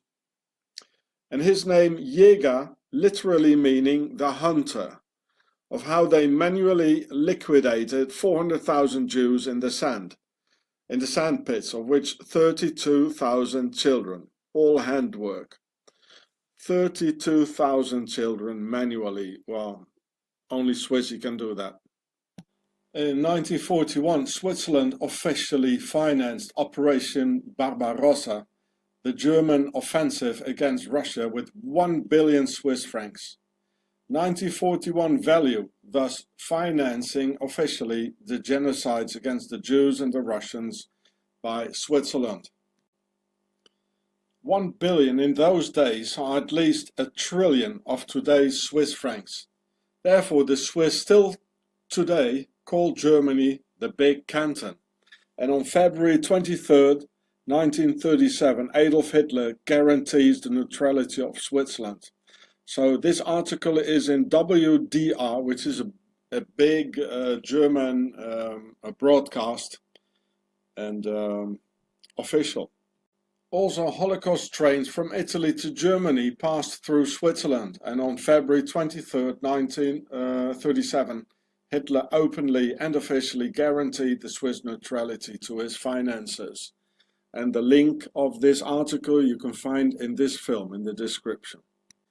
Thankfully, to their finances, the Nazis even had a Swiss cross on their tanks in the beginning of the war. And there even might have been full Swiss tank panzer divisions, which Swissy later on managed to hide by camouflaging a Teutonic black cross on top of the Swiss cross, thus getting the military logo of the Wehrmacht, German army, from the Big Canton, and both parts of that logo derive from the Knights Templars, both the Swiss cross as well as the Teutonic cross. For the Nazis to invade Poland instead of Switzerland is like living next to the central bank, but rob the snack bar next to it.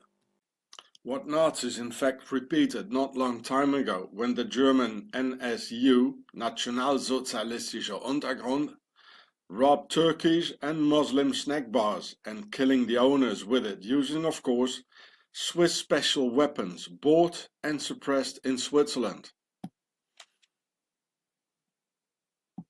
Also widely known how German neo-Nazis undisturbed practiced shooting in Switzerland. So instead of doing something against that all, the Swiss and their ETH Rudolf Hess School in Zurich published an official report for the German authorities in 2018 that foreigners and immigrants are responsible for all the crimes in Germany. Say what? You got it. Swissy just tries to stir up hatred and racism, just like in 1923 when Adolf got invited in Switzerland. And it says in this article, how is it possible that a Swiss institute makes a study about crime of immigrants and of a whole for Germany officially? How is this possible? The sly Swiss still pretend that they had to behave like they did during World War II. They were pushed like, because they were afraid of the Germans. Can you believe that? Look how they're all smiling here at the border. At the left side the Germans and the right side the Swiss. They're all smiling, having a nice chat together. Here again you can see them nicely chatting together and smiling, both of them. To the left a German soldier and to the right a Swiss soldier. And simultaneously they say that the victorious Swiss army could never be defeated, with all their cannons in the mountains.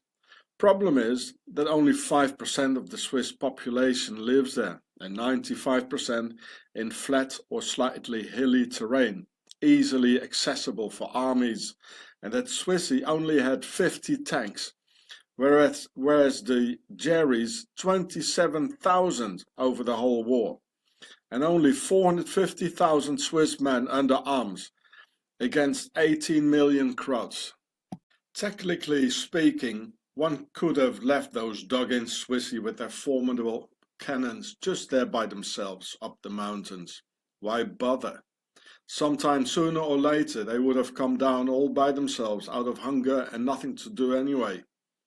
Hitler apparently once said, if I want, I can take Switzerland with the Berlin Fire Department. Then there was Hitler's mastermind for genocide and worldwide father of eugenics, the Swiss Dr.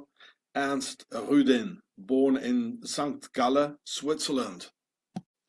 And just like Dr. Mengele, an ethnic Swiss, so was his military chief and commander of Auschwitz, Rudolf Hess, another ethnic Swiss, who even spoke Swiss German in Auschwitz. Just like the commandant of the first extermination camp, Sobibor, the SS Sturmbahnführer Christian Wert, nicknamed Christian the Terrible, also an ethnic Swiss. Further ethnic Swiss were Julius Streicher, the publisher of the anti-Semitic magazine Der Stürmer, the Stormtrooper, that just as the French Charlie Hebdo depicts other people, races and religions as animals, as the Swiss SVP Nazi Party performs today in the streets of Switzerland. The head of the SS, Heinrich Himmler, another ethnic Swiss, and there were many, many more on all key positions of the Third Reich. So here you can see Mr. Himmler, he's standing at the Swiss border and he's smiling.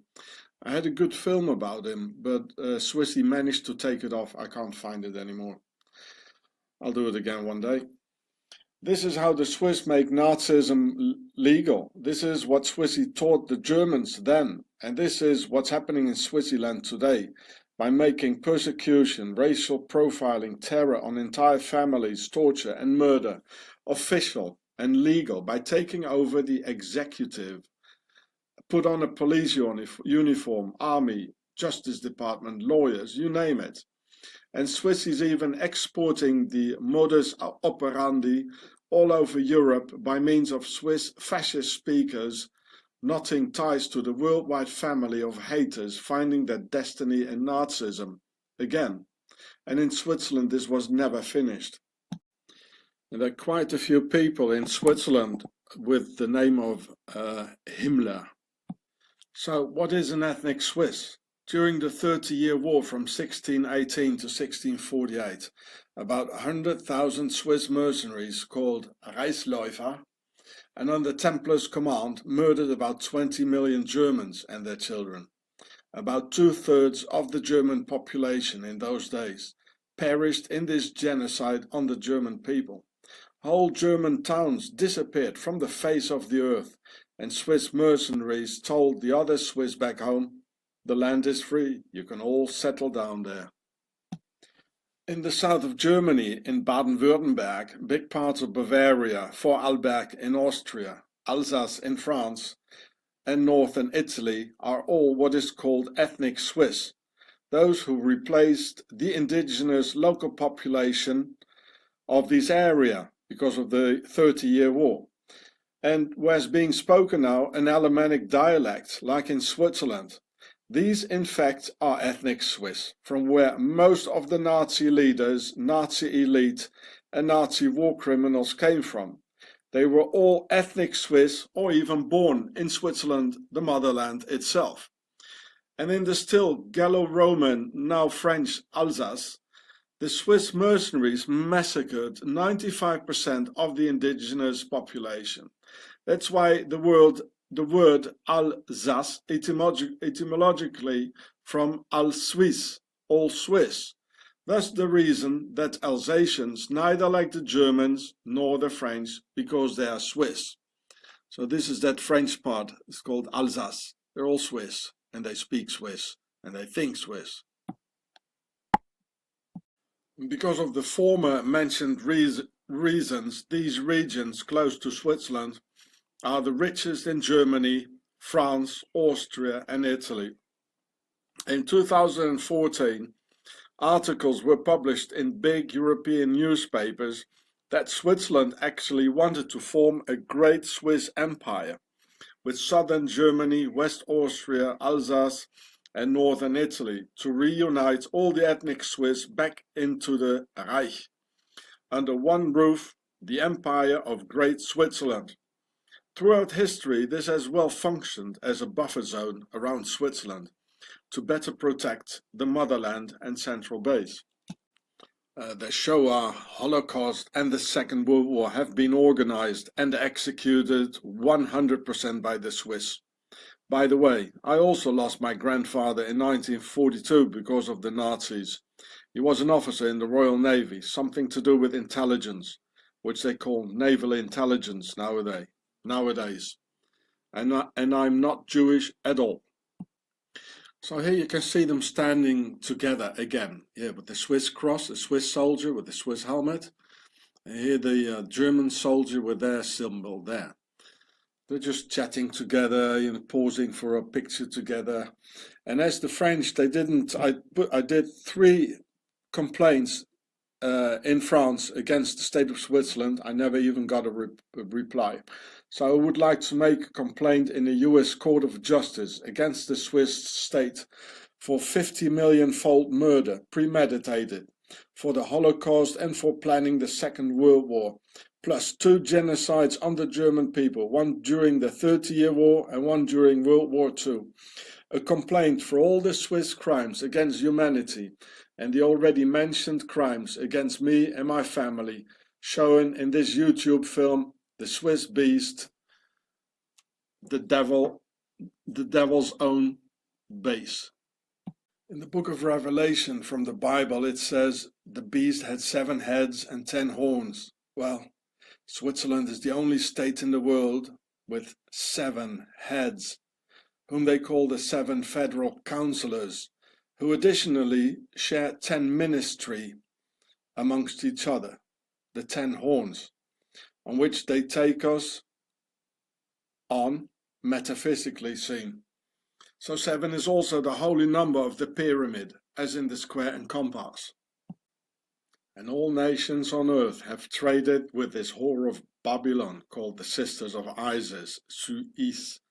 All nations have traded with the Swiss Templar banks, the first in the world, out of whom all the world's banks come from.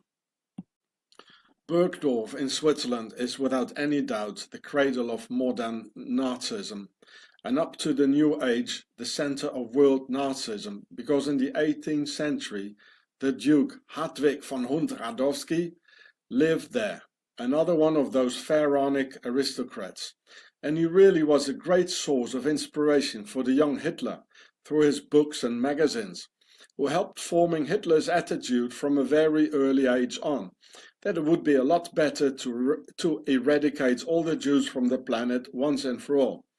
And always it all comes out of Switzerland, even up to the terrorist attacks of Paris, Nice and Berlin in 2015 and 2016.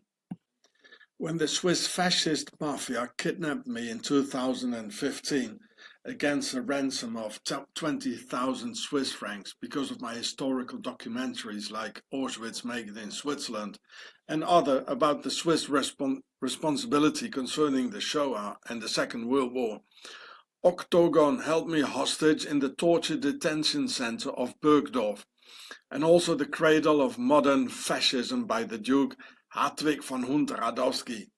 As in the cell next to me, there was this Swiss neo-Nazi from Bergdorf itself, with a very light sentence of just a couple of months because of his committed bomb attacks with explosives on asylum seeker centers, as there were also immigrants on the same ward with very heavy sentences of several years because of nothing at all. The Swiss neo-Nazi had tattoos over his entire body with charming slogans like 6 millions are not enough, making it clear to me he had read the works of the Duke from Bergdorf, from his hometown. He had an enormous tattoo of a swastika over his entire face.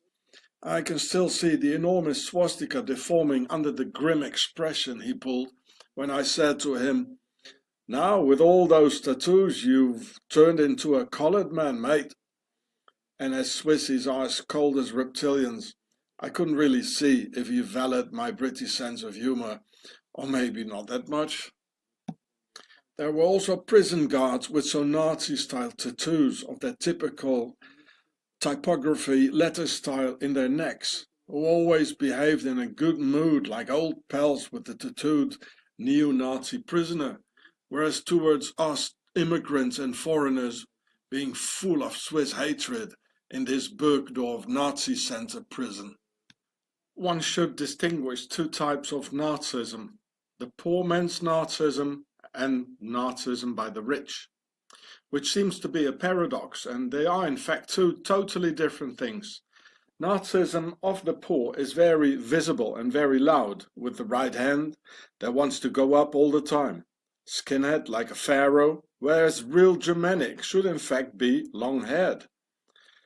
The tribal Nazism show their hatred at any suitable, mostly unsuitable occasion, not really gifted with too large intelligence in the style of their supposedly superiority, and mostly out of the working class and forced to live next door to those immigrants out of the category less desired neighbors.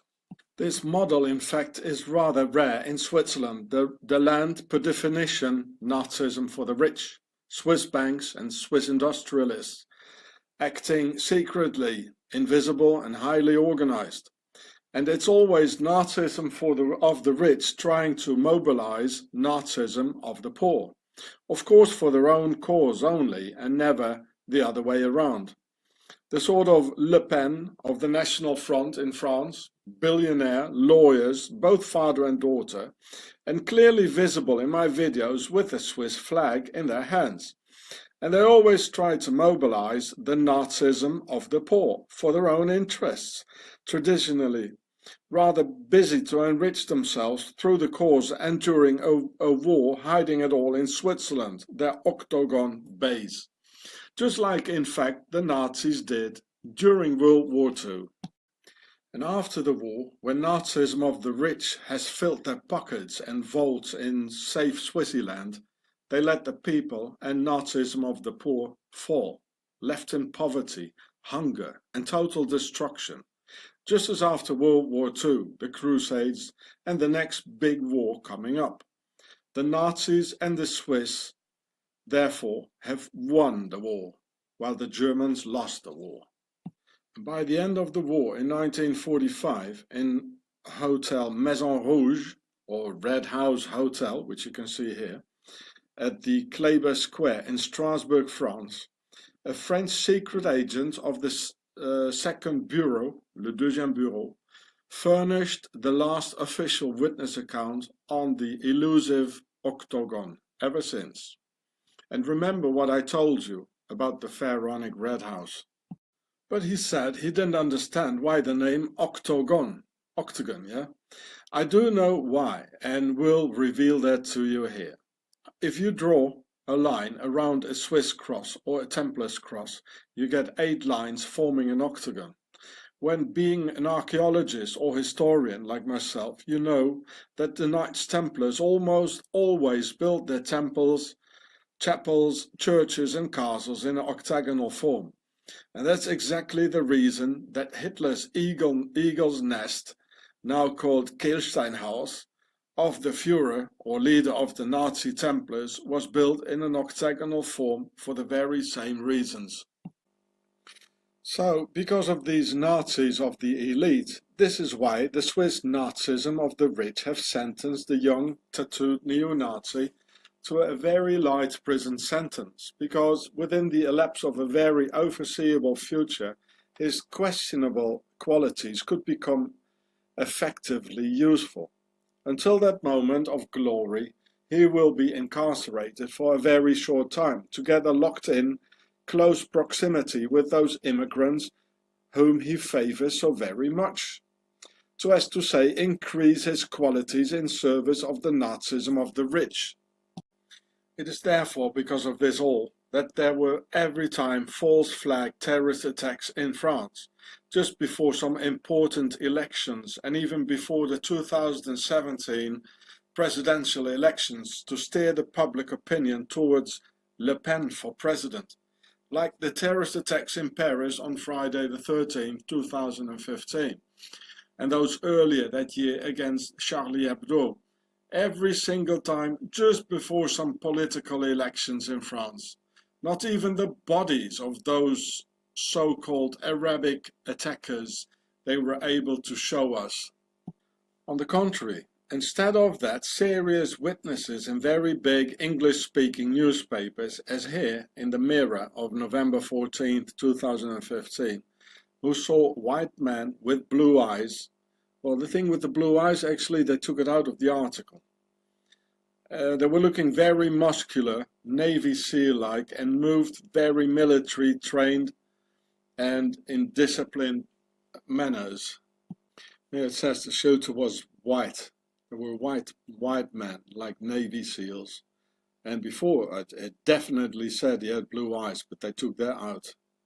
So here's some more of that witness account. You know, they're just cool after the shooting. They killed a lot of people. They look like soldiers or military, you know, mercenaries.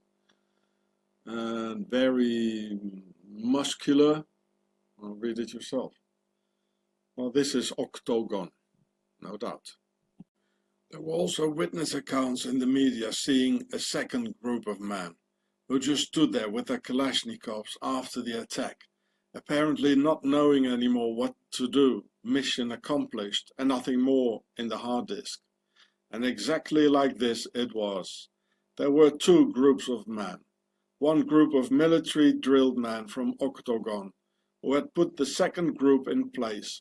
The second group consisted of brainwashed Arab pity criminals, and when the program by the CIA MK-Ultra had ended, they just stood there without knowing what to do next, nor how they got there.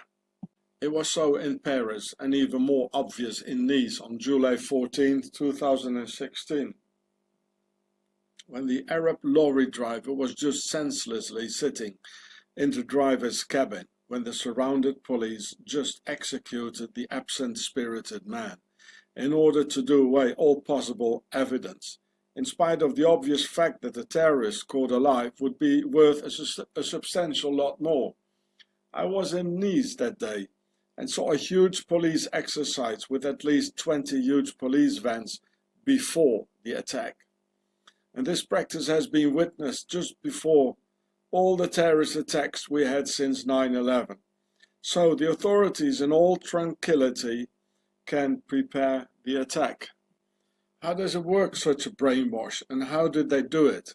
It started in 1951 when the Swiss poisoned the entire French town of Pont-Saint-Esprit with LSD in the flour for the local bakeries to convince the CIA that LSD is a good thing to use for the MK Ultra Monarch brain control program. Because exactly during this time the Cold War had started and it needed a valid product to extract intel out of a KGB agent. The Swiss and the biggest chemical plants in the world, now Novartis, the biggest chemical company in the world, had invested a lot of time and money to develop their product called LSD by Albert Hofmann, just a few years before in 1949, and couldn't find a market for it. The inhabitants of Le Pont-Saint-Esprit went entirely bonkers, like an end-time scenario transcended from the heavens. An 11-year-old strangled his grandmother. People thought being an airplane and jumped down from the 3rd floor. Others saw snakes crawling out of their bellies. Hundreds ended their days in the boogie house, and many died. "Nice sample," said the CIA, their Swiss director Alan Dulles and Swiss US President Eisenhower. "We buy it." Yes, there are currently more than 1 million Swiss Americans who totally undermined the USA. The Arab terrorists from Paris and Nice were all and each one of them small criminals, who in the night were extracted out of their cells in prison so their fellow inmates didn't notice a thing. Then they were tied up upon a special stretcher in a clinic, Swiss LSD administered and heavily tortured. That hurts like hell and you want to run away, but you can't, because hands, feet, legs and body are strapped to the stretcher. So you run there, where you still can, in your head. One literally turns crazy for pain and a breach is opened, a barrier surpassed through which the consciousness slips through, into a new world where you've never been before. A new personality and a new identity gets created, like in a schizophrenia. Through the terrible pains, the old personality gets blocked out, because it's too painful to be there. Consequently, like a new blank page or empty memory SD card, one can fill in the new program, whatever you want. Then the subject gets a video headset on, which shows for weeks a bearded Muslim in Paris who empties his Kalashnikov. When finished with the subject, he only knows to do that, what's in the new memory card, and when he's finished and mission accomplished, he will be just standing there like a zombie, because there's nothing more in the hard disk. Then some spec op guys come to transform the defenseless subject into a Swiss cheese with a heavy lead poisoning. So, for not hitting their side, in Paris only left-wing objectives were targeted. Charlie Hebdo, a Bataclan rock concert for youngsters with long hair smoking weed, target the people in a soccer stadium, in Nice, children, and 50% of the people mowed down were Arabs, and some families on a Christmas market in Berlin. No objective of the right or the elite was hit, neither the authorities nor the McDonald's where the attackers ran past. Clearly, octagon of the Nazi Templars of the Alps behind the attacks, doing, which we call in the army slang, soft targets, a real speciality of the Swiss, always taking soft targets, like my family. Always in recent history, all the attacks of which left wing was accused who were in the end done by right-wing groups. It's a tradition that continues. The Munich bombing of 1980 and 13 dead. First, the RAF, a German left-wing Baader-Meinhof terrorist accused, in reality a German neo-Nazi group ordered by Gladio who did it. And Gladio is a octagon branch. Bologna, Italy, also 1980 and 85 dead. Not Brigata Rossa, but also by Gladio. And in Belgium in the 80s, with 85 dead, not Action Direct, left-wingers, but again Gladio of the Swiss Octagon. I know that Octagon are behind it, because I was there, when America's and Europe's future were discussed by Octagon and the Swiss industrials. And I am willing to give names, but I need some kind of protection. From all the unknown information presented here, logically, one has to draw the conclusion that one cannot just know all this without having been initiated in it all. This is why I spent 5.5 years in Swiss prisons as a political prisoner, because I expressed myself about things the Swiss laws of silence do not allow to be spoken of. The Swiss police and judiciary are in fact a terrorist organization for Octagon, who kidnap people against a ransom of 20,000 Swiss francs, only because I express myself about things they don't want to hear. In Switzerland, giving one's opinion is a capital crime with torture and persecution. And in this land, in the Alps, they foster a very long tradition of hatred, racism, anti-Semitism, etc. against everyone who's not Swiss and does not comply with the accustomed model. So at the very same moment when the Duke Hartwig von Hund-Radowski from Burgdorf, Switzerland, and base of hardcore Nazism published his anti-Semitic thesis into the 18th century and later read by Hitler and the rest of the Nazis, the Swiss state officially ordered new Jew laws in 1776, the same year as the US independence and birth of the Illuminati, that the combined Jewry of Switzerland could only live in the confined ghettos of Endigen and Lengnau, in the north of Switzerland near the German border, in the hope that they would all disappear into Germany, which they finally did, because a few years later there wasn't a single Jew left in Switzerland. Switzerland was Judenfrei. They had all left Switzerland and chased away by Swissy. Same thing the Swiss, with their terror towards others, have done with me now. And it goes on, this 1,000-year Swiss tradition against everything what's different, with Muslims as today's Jews, the anti-Islam concentration camps ready for use.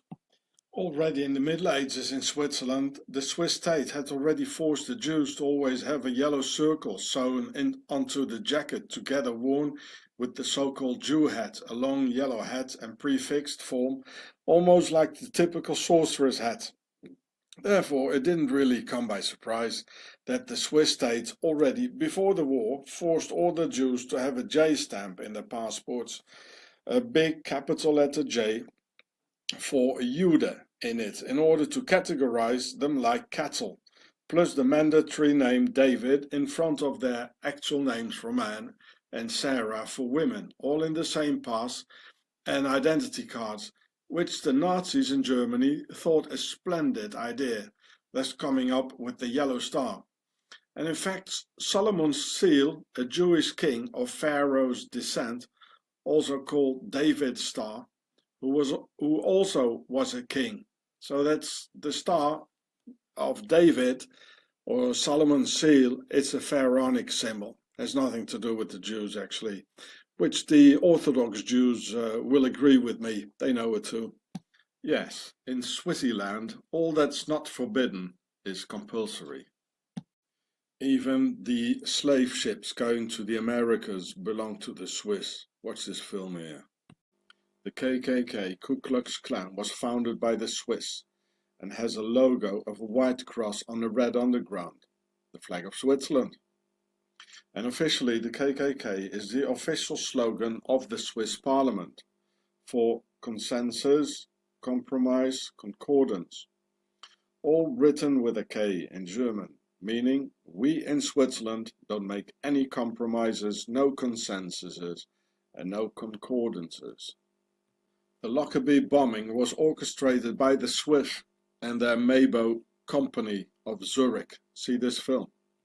And the terrorist attack of Tunisia in 2015 were provoked by the Swiss fascist police of Zurich. The proofs of all that are in my English videos about that. Octagon's Swiss Grey Eminence François Genoux was a personal friend of Adolf Hitler and of Amin al-Husseini, the Mufti of Jerusalem, the uncle of Yasser Arafat, the PLO leader, and leader of 2 Muslim SS divisions.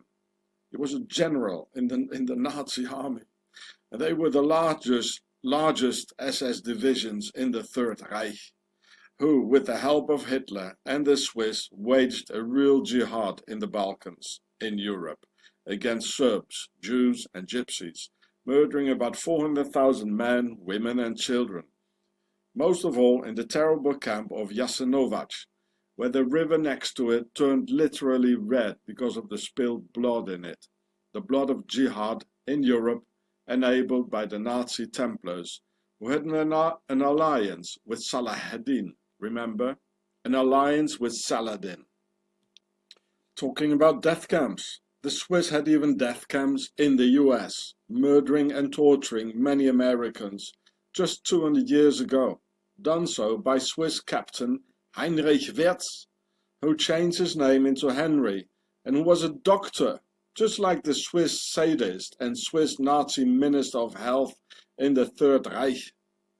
After the war, the Swiss Genoux found a lawyer for Klaus Barbie, the butcher of Lyon, who was even taken into the US with the paperclip operation. And he found a lawyer for Adolf Eichmann and many other Nazi war criminals. Together with one of Octagon's other grey eminences, Hans Huber Ahmed al-Swisri, they founded the Swiss bank Al-Taqwa to better finance the Islamofascism, with which they'd infected Islam with Mein Kampf propaganda, and to finance the left-wing terrorism of the 60s and 70s, who on top of that were trained by the East German Stasi, led for 30 years by the ethnic Swiss Erich Honecker from the Swiss Palatines in southern Germany, and in fact far from eastern Germany. Here we can also see how left-wing terrorism of young misled people and right-wing neo-Nazism all emerge into one single thing when one follows the river back to its source, Switzerland, Swaziland, and the Octagon Templars. And when we follow River Nile even further, well, you got it. In 2001, the other grey eminence of Octagon Switzerland, Hans Huber Ahmed al-Swisri, forced himself twice in our house, which was only a few kilometers away from where he lived himself. He came to threaten us that I should better write against the Jews and Christoph Meili than against Switzerland. If not, I would never see my son Myron anymore, who just got kidnapped by the Swiss. I refused, and I never saw my beloved child again. 17 years have passed now, and I don't even know if he's still alive or not. The first time the grey eminence came, they were 5, and the second time 6, and the 6th was an Arab. All that because of an article in the Basel newspaper that I published in 1999. I already knew beforehand that any complaint like the 3 previous ones in France wouldn't bring anything, because through the worldwide masonry web, the Swiss Octagon has all power. Freemasons getting their orders from Octagon's Templars in the Alps. Around this evil base, downright laws of silence and a wall of secrecy have been put up, which will be always protected by the international media and all the world's army. Yes, even soon a world army. The Swiss are organized criminals who have a country. Est fecit cui prodest. Who profits from the terrorist attacks in Berlin, Paris, Nice, Madrid or London? Answer: Switzerland, because it destabilizes by the Swiss hated European community, makes immigrants and Muslims to scapegoats, will lock down Switzerland's border and end free passage in Europe, all in the interest of a land ruled by the far-right Nazi Templars.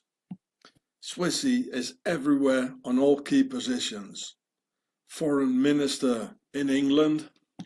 In the US, the Defense Minister getting welfare money from the motherland. And how can you lose 1 million men during the Battle of Verdun in just a few months' time? Didn't the generals attend officers' school? Well, Pharaoh's aristocratic octagon sent all the men, both French and German, to some hills in a huge forest area where all cannons, both French and German, were adjusted to shoot them to pieces. Because humanity is a farmed race, and the Anunnaki, in fact, Pharaoh's aristocracy. I hope that one day the world will wake up and recognize that Switzerland incarnates evil, the base of the devil.